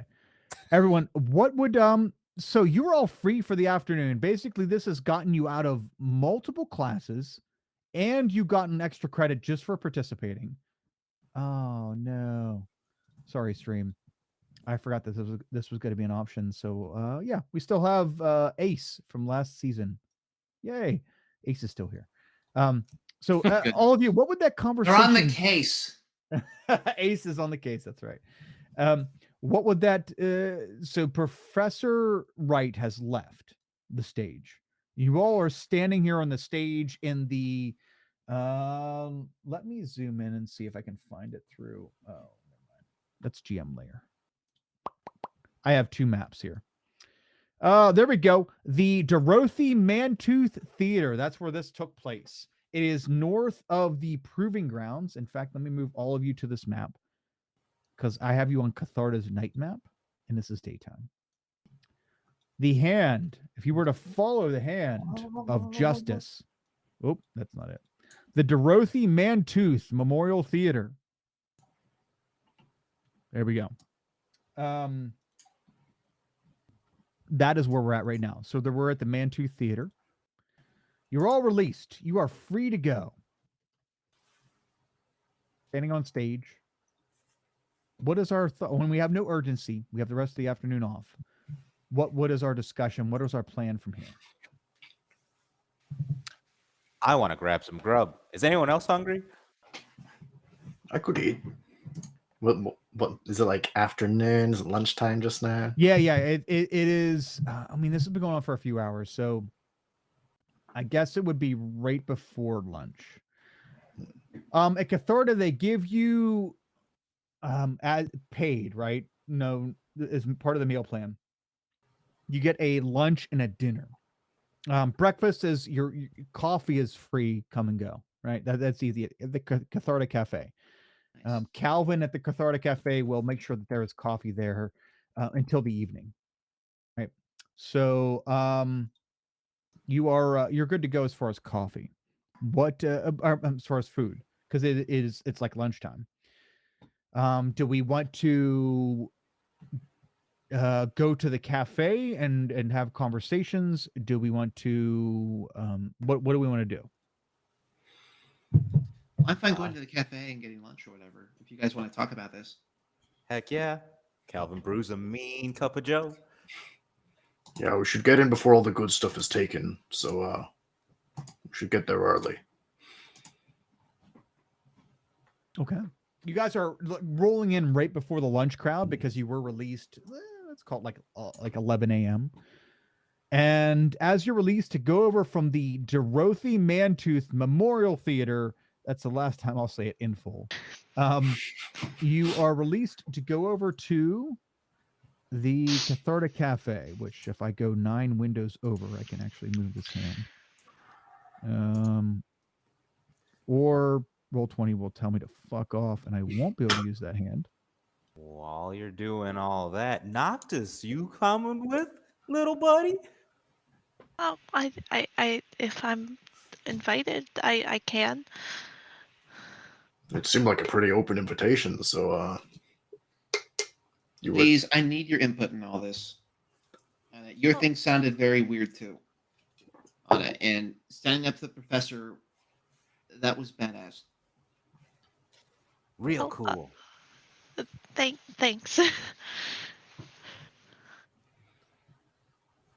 but I'll come with you guys. Sure. Could somebody fill me in? Because like I've had a feeling you all had a big discussion before I woke up, and I was just there. Mostly just a bunch of back and forth, not really reaching any conclusion. Because the professor insists that it's nothing, it's just in our own heads, but I disagree. I also disagree. Because I was told that this is like an internal like meditation type thing, which I'm like completely fine with because I've already like dealt with a lot of my like past trauma and stuff, and I promise this was nothing like that.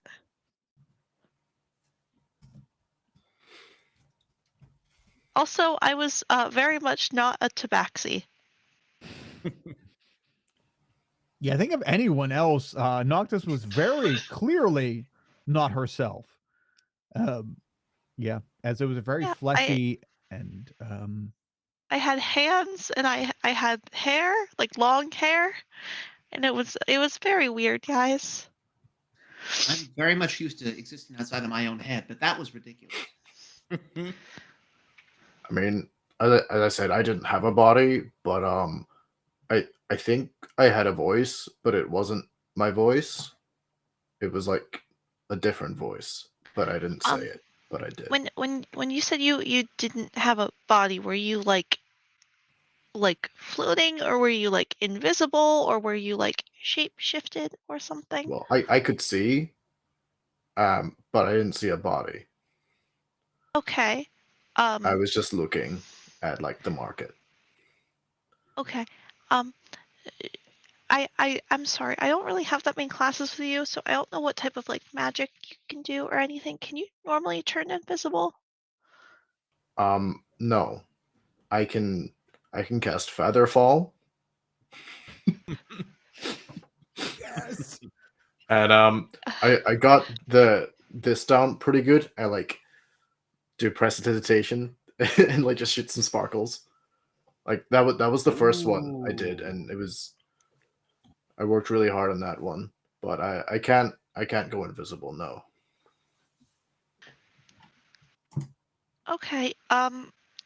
So I don't mean to intrude because I don't know exactly, like you told us what you saw, but like I wasn't there with you, but I'm going to assume that maybe you were in somebody else's mind too, and that person could become invisible. Would that make sense to what you saw, maybe? I guess, I suppose if I was looking through my eyes, they'd be taller. But I wasn't as tall as me. But I figure it was someone else. Okay. Okay. Well, we could keep on walking on down and get this coffee because I am exhausted after that horrific experience. I think I speak for all of us when I say that royally sucked. Coffee time. Nerif, as all of you approach the Cathartic Cafe, and you're ready to grab some coffee after a very, very out of body experience. You walk into the Cathartic Cafe, and it's just before lunchtime. And as all of you roll in to the cafe, this is a very open eating space. It's very cafeteria style, right? We have a serving line, and they have a bunch of picnic tables. Yes, picnic tables for us to eat at.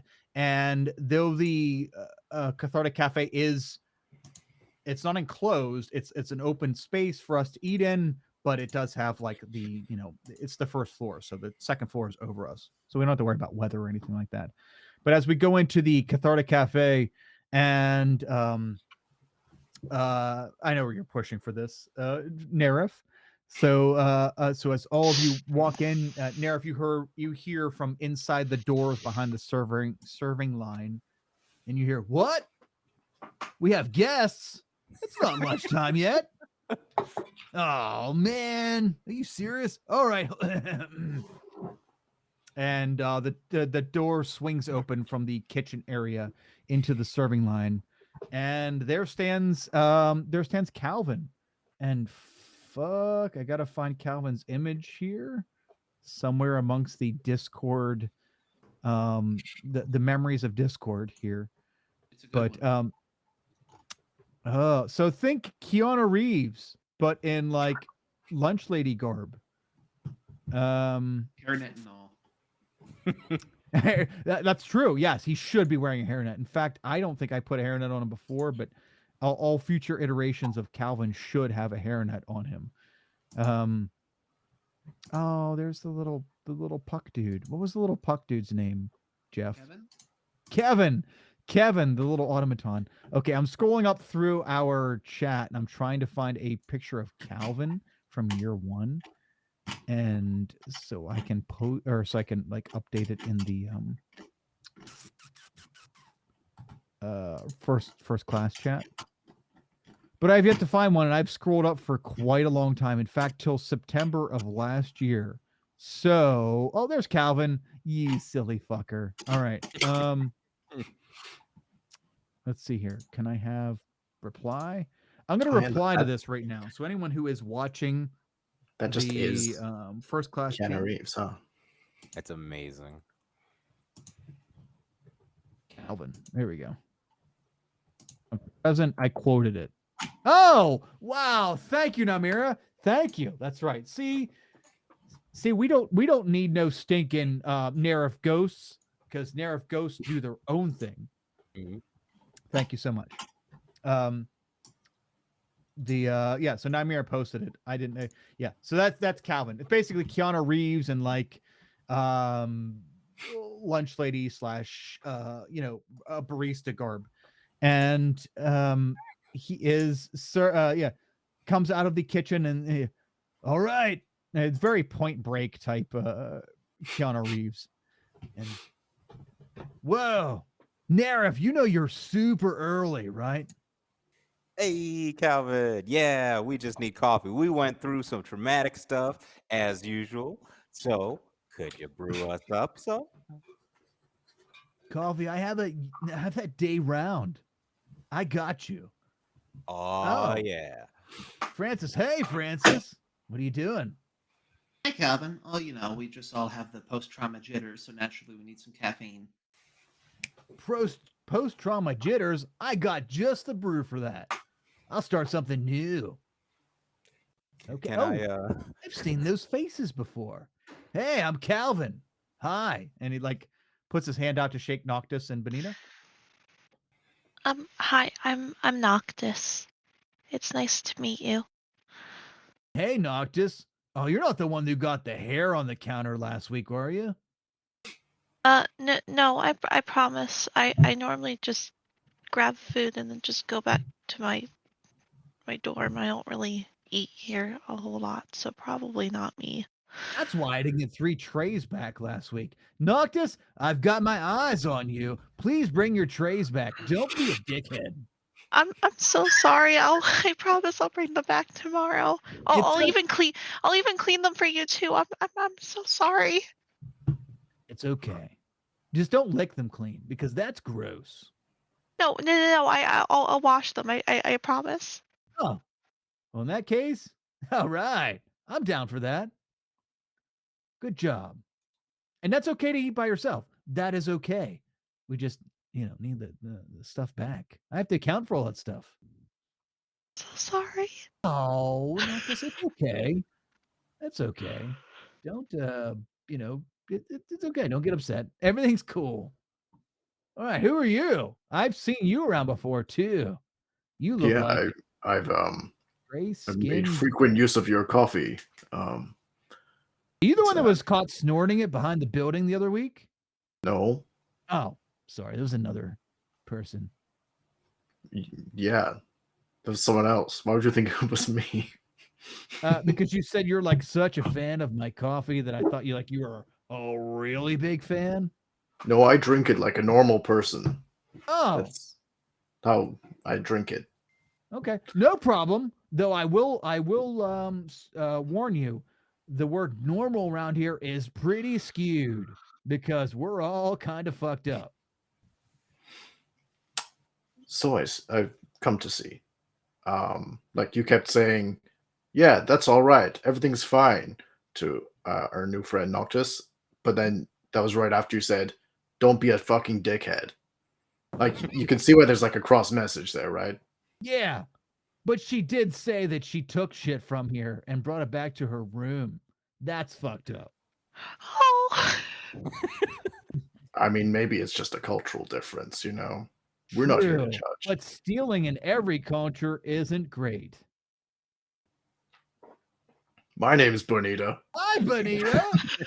Hi, Calvin. Calvin, we've been through some shit. It sounds like it. Bonita, you're a fan of my coffee. Would you like a double shot? You do those? I've been here for 2 years and I didn't know you did that. He like looks over her shoulder to talk to someone that's not there. She says, "Did I do that?" Yeah. Yeah, I do. Okay, then yes, please. Okay. I think it's been one of those mornings for sure. Sorry, you were so forgettable the other 2 years. I haven't like offered a double shot. Okay, Here you well, go. that just feels rude to say at this point. Yeah, but it seems appropriate, you know? And look at the others like,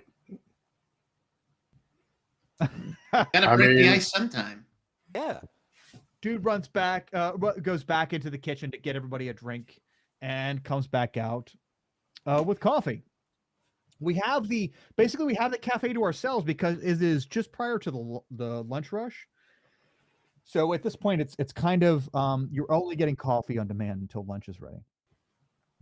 So everybody gets a cup of coffee. We're all sitting in the cafe, quiet, empty space. As long as we're not screaming, nobody's going to hear us. You're sitting out in the coffee, or sitting out in the coffee, sitting out in the cafe. What would we like to discuss? Well, hi everyone. I know all of you. You all maybe don't know me. I'm Nerif. Just getting that out of the way. I saw some bad stuff, whereas I actually couldn't see some bad stuff. What did y'all see? Wait, how do you know me? Oh wait, Morchella. I remember how you know me. Yeah. Yeah, I know that everyone. was weird. It was this weird thing where I don't know if you could talk to whoever you saw. You're looking through their eyes. You couldn't really do anything. It was like you were trapped inside somebody else's head. But they were like trying to talk to you and say things. But they were being really weird about it. So I got what I could. It wasn't a lot, but they were like, in the back of the cart. I mean, I think they were real. I know it sounds weird. I don't think it was in my head. No matter what the professor says, I think someone's in trouble. And I don't know what to do about it. What do you all think? What do you all see? Well, it's funny you say the cart thing because I saw being in the back of a cart, there was also some boxes, and this person had scratched the word help me on a box. You also saw the cart. I saw the cart. That's strange. Anyone else see a cart? I was in some sort of stone cavern cave thing in a cell. Yeah, I was in a marketplace. Pretty bustling. It was like underground, so I guess was maybe like a really big cell. But I think it was just like a town in the Underdark. A town in the Underdark. Or Hey, I know city. there's a town. Hey, okay, so Noctis, when you were in the cell, did you like see their hands, whoever's head you were in? Did they have like insect cufflings? I don't know. That sounds weird. There was no like wasn't tied up or anything, or chained up or anything like that. I was free, but like in a cell. I know it wasn't my body because it was humanoid hands, not fuzzy, and I had long hair, but like I don't have. I'm covered in fur. I don't have hair. And it was really weird because so the special like the magic that I'm really good at is light and dark magic, if that makes sense. So I'm really, really, really good at seeing in the dark, and I couldn't see in the dark, and it was really scary. And then I was trying to look around, but I couldn't. It was like I couldn't control what was happening. And then there was Boots and a guy who started laughing at me and told me he would break me because I wasn't writing things down in a book.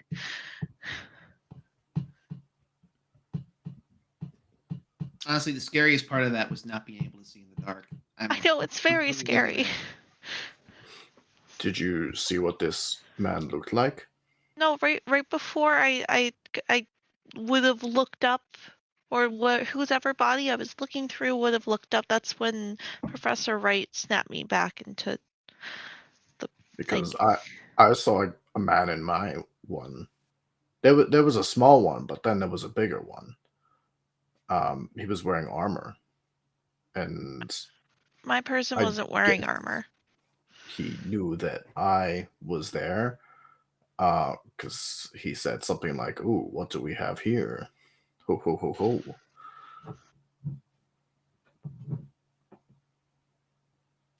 As all of you are discussing this and trying to compare your different stories, Calvin comes out from behind a serving line with a big ass tray with a bunch of different coffees and drinks. I just brought a pretty big array. I didn't know what each of you likes. Some of you are pretty quiet. Kind of looks over to Noctis. I haven't really heard much of a peep over the last 3 years. But here you go. Here's a bunch of different coffees from different areas. They'll keep you warm. He gives a wink to Benita. Here you go. And sets down this big ass tray with like 13 different kinds of coffee on it. Thank Nice you. hot Which one is coffee. the hazelnut? Look, man, I told you, Francis. I'm sorry. Third week in a row, no hazelnut. Okay. Okay, fine. I'll let you know as soon as I get it. I've been trying so hard.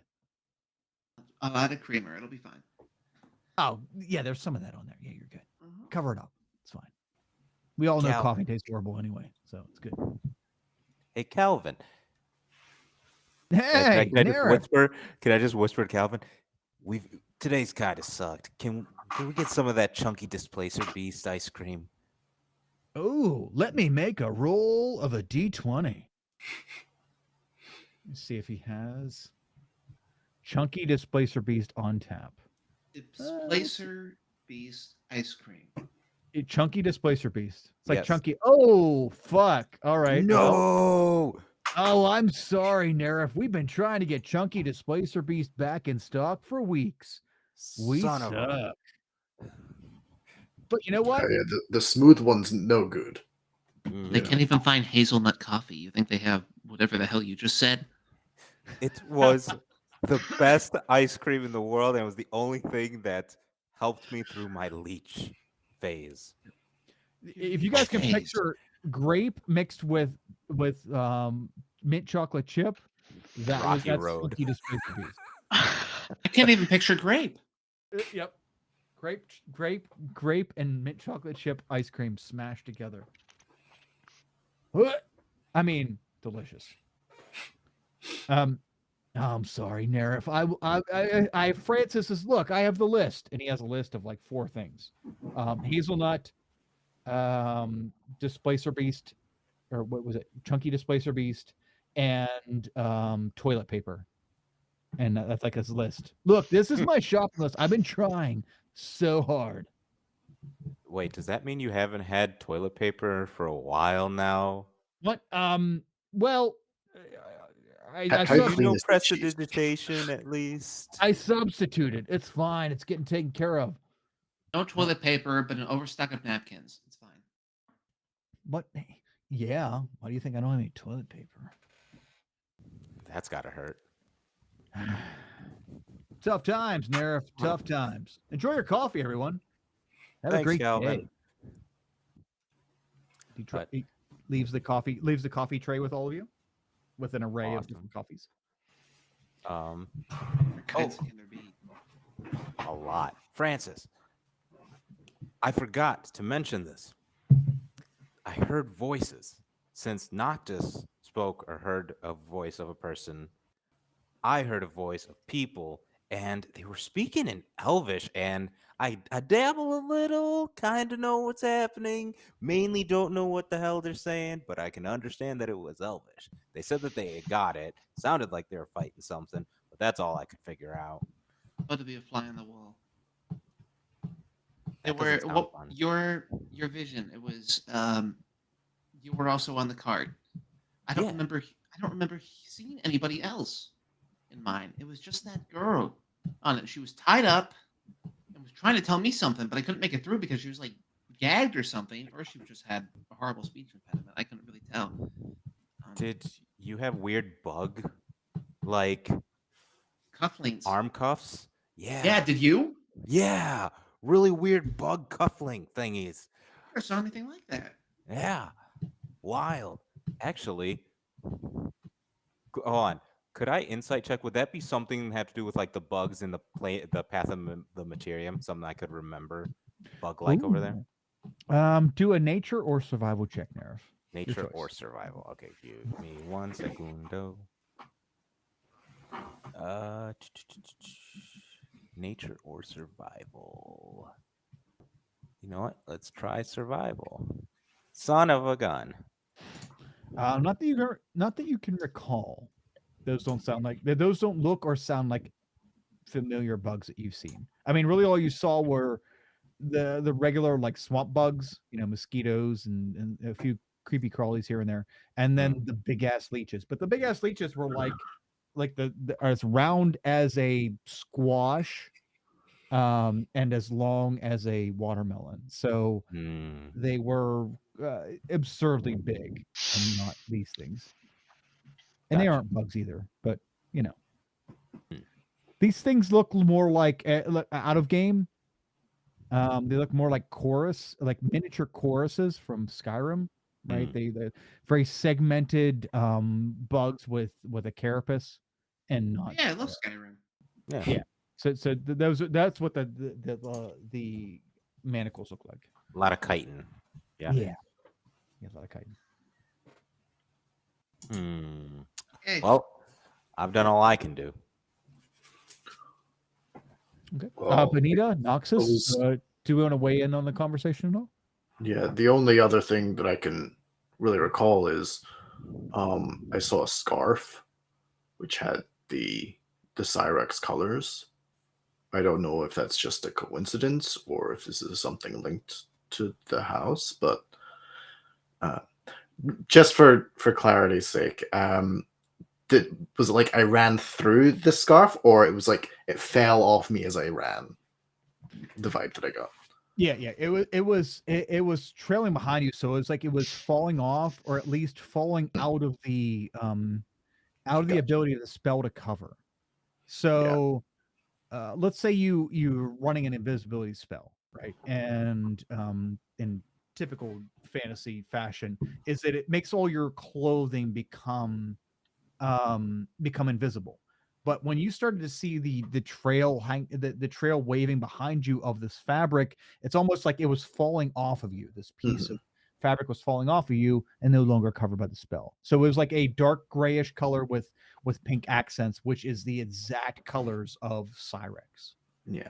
And you all know that not to give you too much information here, but you all know that Cyrex itself, their house colors are typically like a dark gray or a darkish or grayish green and pink highlights, much like the pictures that I posted in the Discord of Professor Wright and also of those are like Cyrex colors.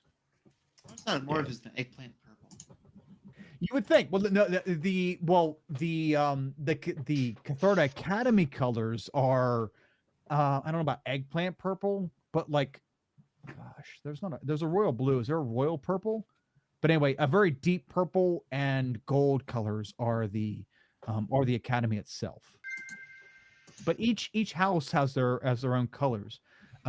Francis, you would know that the house that you belong to, Tinkeryor.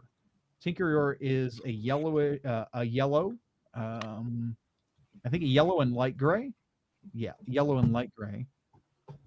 And something I would pick. Green and black are House Giodari. Vigilin is blue and white. And what's the other house? Cyrex. Giodari, Vigilin, Tinkeryor, and Cyrex. Yeah, Tinkeryor, Cyrex, Vigilin, and Giodari. Giodari. Okay, yeah, Giodari is black and green. Cyrex, pink and dark gray. And then light, whatever. Yeah. I just we got them all. We got it. Got them all. Ha! Got them all. Want to know, Kyle? Brain frequency. So yeah, those are the colors of the houses. But easily recognizable to all of you that those would have been for Francis, and who was the other one to see? I think Benita, right? You were the other one to see the color of something waving off of you. Those are very Cyrex colors. Yeah. So So she seemed to be wearing a scarf of Cyrex. Oh, is that the same kind of scarf that I saw? Same colors? Yeah. Yes. Yeah. It would have been. Francis, I would say you could easily put together that whatever Benita saw was probably the same thing that you saw. Oh, thank goodness. Vindication. Yeah, the same thing. Yeah, what I saw, it pulled out there was like a cloth. I guess it was the same kind of a scarf as you in that pinkish color. What's the Cyrex colors, right?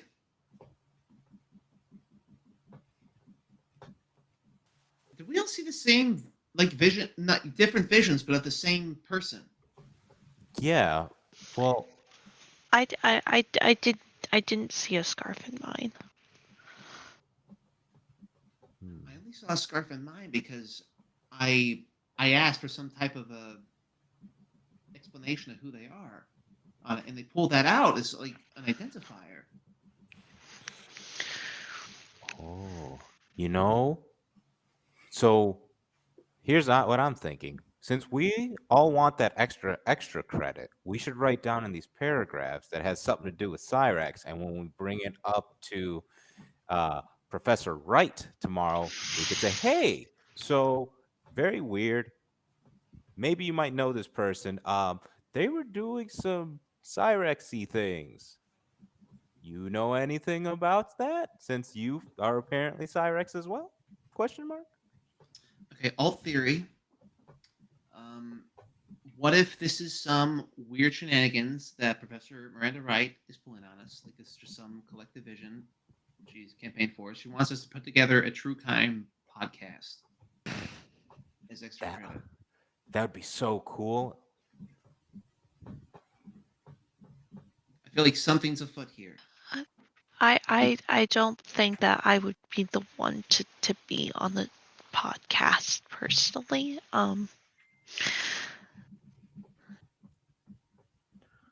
Yeah, I don't know if I have like the time commitments for a podcast. Like I've got quite a lot of work. But you two can make a podcast though. That's okay. Okay, so maybe the abduction is real then. There you go. It's not all fake. We need to find it would have to be real if it was a true crime podcast. All it's going to be a false crime podcast. It's all smokes and mirrors. Yeah, it's weird that we all had visions of the same person. It sounds like. Well, so I don't really know how else to go about this, but maybe that was a real person. Maybe it wasn't. So, okay, out of character. Kyle, you said that we would all know that someone has been missing, or would I have to do like a history check to know this person? Yeah, no. Everyone here knows that this girl has been missing for 8 days. There is Okay. Carly Espen has been missing for 8 days. Um, and you're right. It's not a stretch to assume that all of you have been. I think we figured out at this point that we've all been looking through the girl's eyes because she has the feminine type diminutive hands, and she has dark skin. She has been missing for 8 days. She has the long hair, which we've seen a couple of people have seen in their at like the the edges of their view. She has the long dark hair, and she has the dark garb with the pink accents known for Cyrex. So I think it's safe to say that we've all been seeing through Carly's eyes. But as far as when we've been seeing through Carly's eyes, or if it's even relevant, like if it is not just a dream through her eyes or actually through her eyes, that is yet to be determined. But as far as all four of you seem to have a very similar vision, and all of them would fit the description of seeing through this missing girl's eyes. All right. So, can we just Jimmy Neutron brain blast and say that we know this? Yeah, I mean that's I'm Now that you mention leaving it, that up to it you does guys. seem You're right. vaguely familiar. It's a very easy deduction for you guys to make. Awesome. You know what, gang? I think wasn't there someone who just went missing like 8 days ago? Yeah, it was that girl from Cyrex, Carly Ray Jepsen. Carly Ray. Yeah. Okay. So, I'll make sure to put that in the 3 paragraphs for the extra credit. And Oh yeah, about that. Do we all have to write 3 paragraphs, or is it just one 3-paragraph thing together? I was wondering that. I meant to ask, but she sort of floated away. I gotta write my own 3 paragraphs because my thing is more than encompassing 3 paragraphs. And I don't know about the rest of you. I mean, I'll just write 3 paragraphs about the friends I made along the way. Do you think she'd appreciate it if we turned it in podcast style, or are we scrapping I like that the plan? way you think. I think Amanda. so. I'll edit it as long as I don't have to talk in it. But your talking's nice. You are a good friend and nice voice. Yeah, you're important to the timeline that we're establishing here. I'm not good with the talking thing. You know, Noctis, you remind me of one of my best friends, Refrig. Very dark, broody, and also quiet. I'd like to think that I outgrew my dark and broody phase, maybe. Maybe. Okay. What if I edit the podcast and I make some really cool promotional posters for it? I'm really good at art. Well, I have a confession to make. Okay. I don't know what a podcast is. I'm so glad that someone said it. I have no idea. I just didn't want to be left out. Oh, I heard that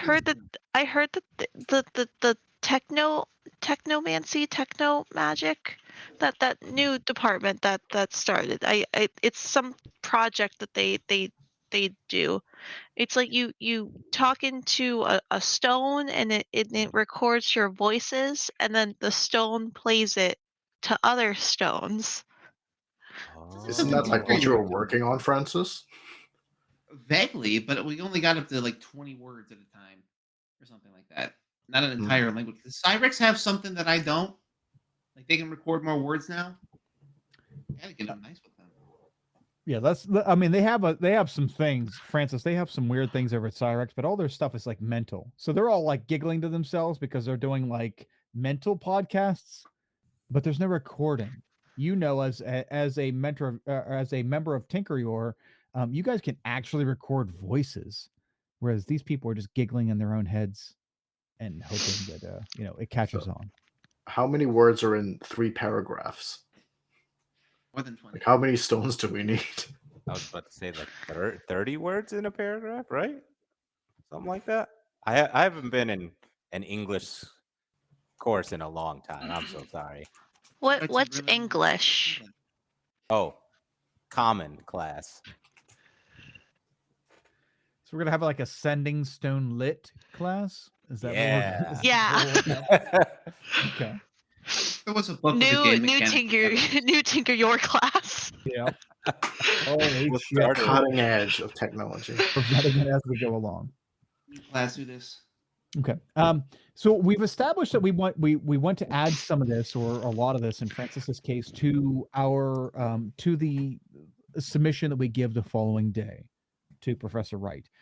None of you are beholden beyond that point to Professor Wright or Cyrex at all, given that none of you have pledged Cyrex. So it's not like you belong to their thing. This was just a one-off, right? You there's no obligations beyond this. But if we decide to give a 3-paragraph explanation of our experience here by by tomorrow's in-game session or tomorrow in games day, then we'll be afforded the extra credit. As the 4 of you are trying to figure out exactly what is required of you and what you would like to add to this 3 paragraphs to get yourselves to get yourself a double boost for your grade point average. The director of the academy, Director Veneleth, who is who really only teaches his one class per day, right? He has a general studies class, which is always oriented around dragons for some reason. But your first year, you had a class with him that was draconic studies, and then second year you were with him, it was the dangers of dragon worshipping. Yeah, I failed. And what's the third year? Actually, it's so hilarious. I should ask myself that one. I'm the one who fucking wrote it down. Oh, hold on. I have it up. It's Dragons, Psionics, and you. There we go. Awesome. Thank you, Jeff. Dragons, Psionics, and you. That is the one class that all 4 of you have together. That is a general studies class that every third-year student here has right now. And Dragons, Psionics, and you. So Director Veneleth, who you've had a course with for every year here, is a general studies professor. And he walks into, for the first time you've ever seen him in the Cathartic Cafe, walks into the Cathartic Cafe and takes a seat beside the 4 of you at the same table, kind of gives himself the room, right? Just sits down as though he's supposed to belong there. And I offer him one of our 13 coffees that we have. a whole space full of coffees there. You can discern what they are. Yeah, kind of waves them off for a second. I hear the 4 of you have been seeing things. And I got to admit, I'm not too surprised. We need to talk about this. It's very... And he pauses for a long second. Very important. Gives you a sorrowful smile. And that's when we fade to black on this session. And we'll pick back up the next session as he's going to fill you in on something very important. Looks like we got our first guest in the podcast. The podcast. Listen, I've been meaning to tell all of you this whole podcast thing that's going around. It's never going to last, right? The podcasts are not going to be here to stay. Although Mercedes started our new podcast here at Quelmar. What? That one is here to stay until they finish the campaign. Thank you, everyone, so much for joining us. I'm sorry, I have 0 visibility on Twitch, so I don't know who or what we've been dealing with as far as the Twitch stream. All I know is that for somehow I have knocked Craig's there we go. Knocked Craig's camera thing the whole way down to the bottom. Did I fix it? There we go. Yeah, my apologies. Anyway, guys, thank you so much. We had a delay for technical issues. A lot. Yeah, I've had a crap ton of technical issues, as well. We had some audio stuff. Thank you so much for being patient and for joining us for our first session of year 3, Quelmar First Class. And we're very excited to get it ramped up. I know it's a bunch of blah, blah, blah from the DM on session 1 to set up the season. But from here on out, we're going to be looking at the player characters on how they're going to deal with not only this thing going on in the background, but also trying to juggle, wait a second, we know shit, but also we have to keep our grades up and stuff on the, in the other hand. And we saw this come to great success also to when the case with the case of Grandmush, it was very, it's very difficult to keep up your grade point average and solve a mystery at the same time. But we will we'll see how that pans out for the 4 of us this season. Again, I'm Kyle, I'm the DM. Thank you so much for joining me. A quick TLDR for outgoing messages. Julia, do you have anything to plug or add at the end of the session here today?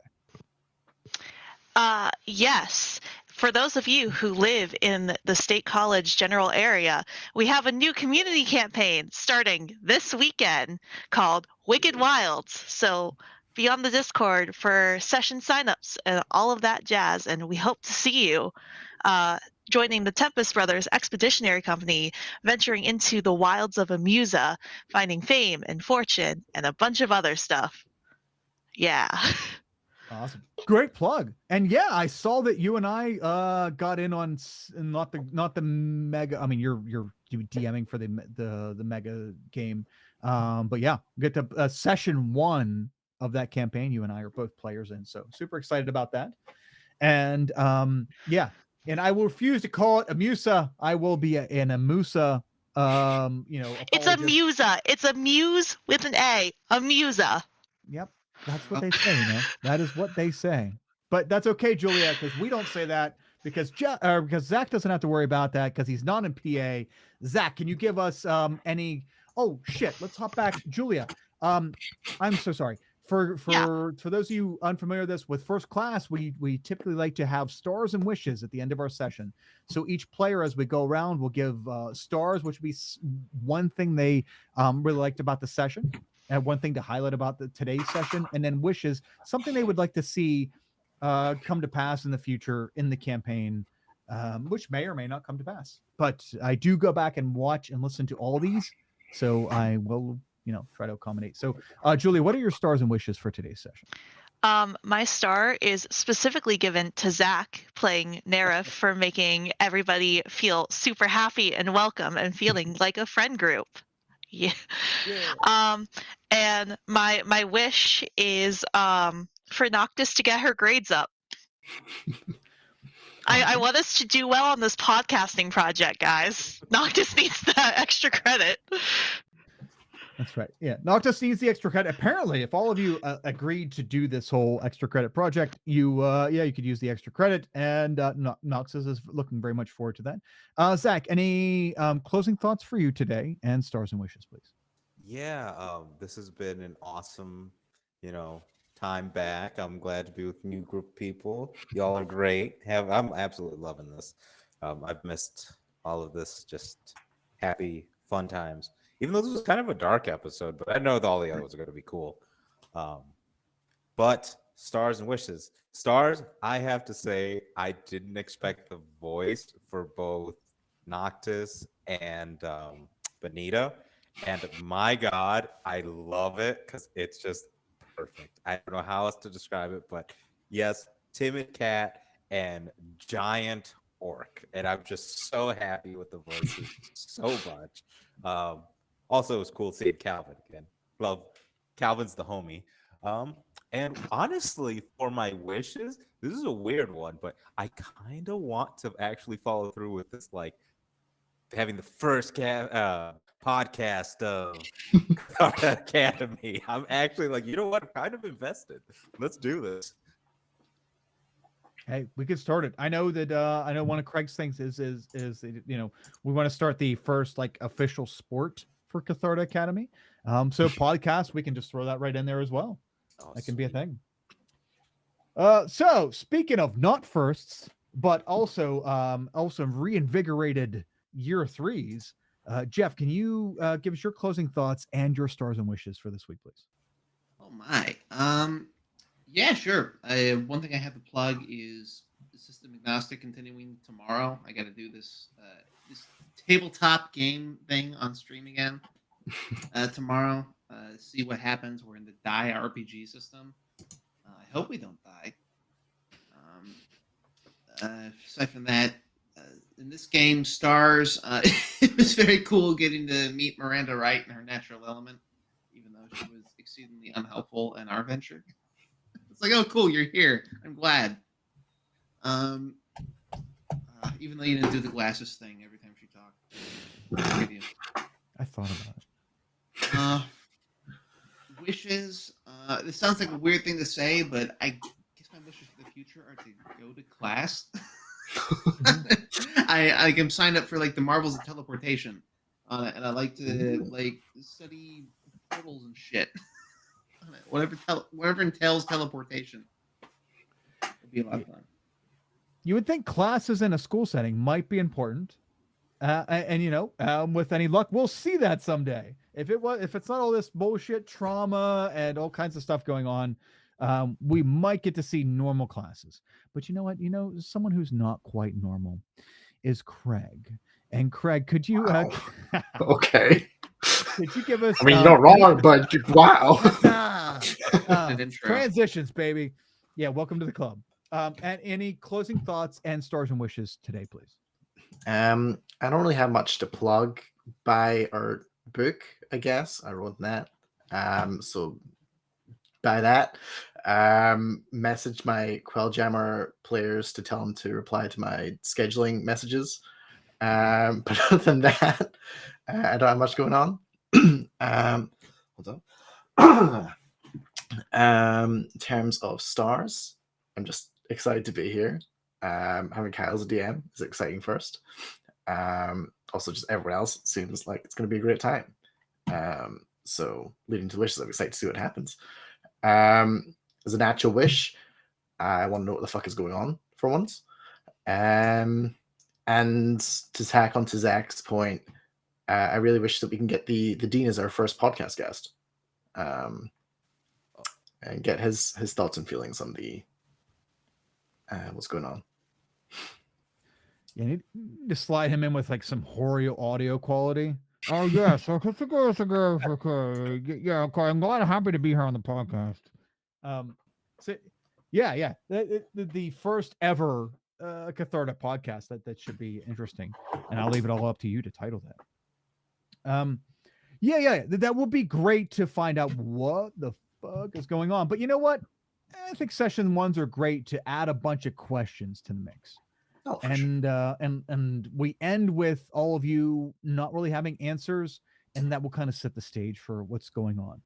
So next session we'll kind of put the urgency into it, and with Jeff's request, maybe actually see some classes that happen here in Cathartic Academy instead of just all this excess drama.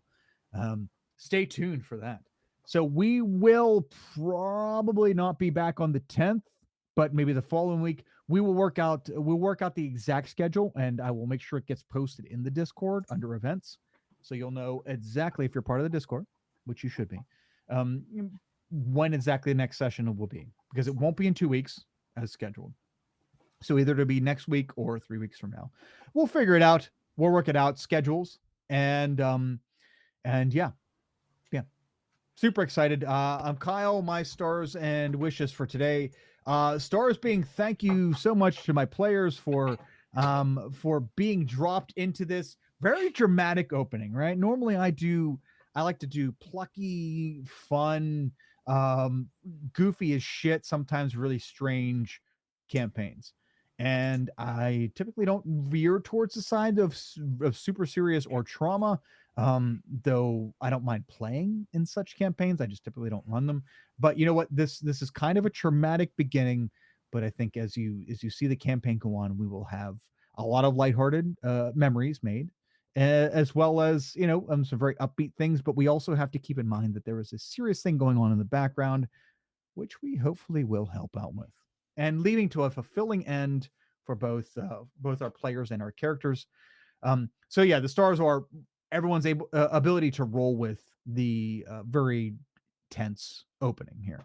And my wishes are, I think, you know what? It's fucked up to say. I'm kind of with Jeff. I would like to see some class stuff go on here at Catharta instead of all this traumatic outside influence stuff.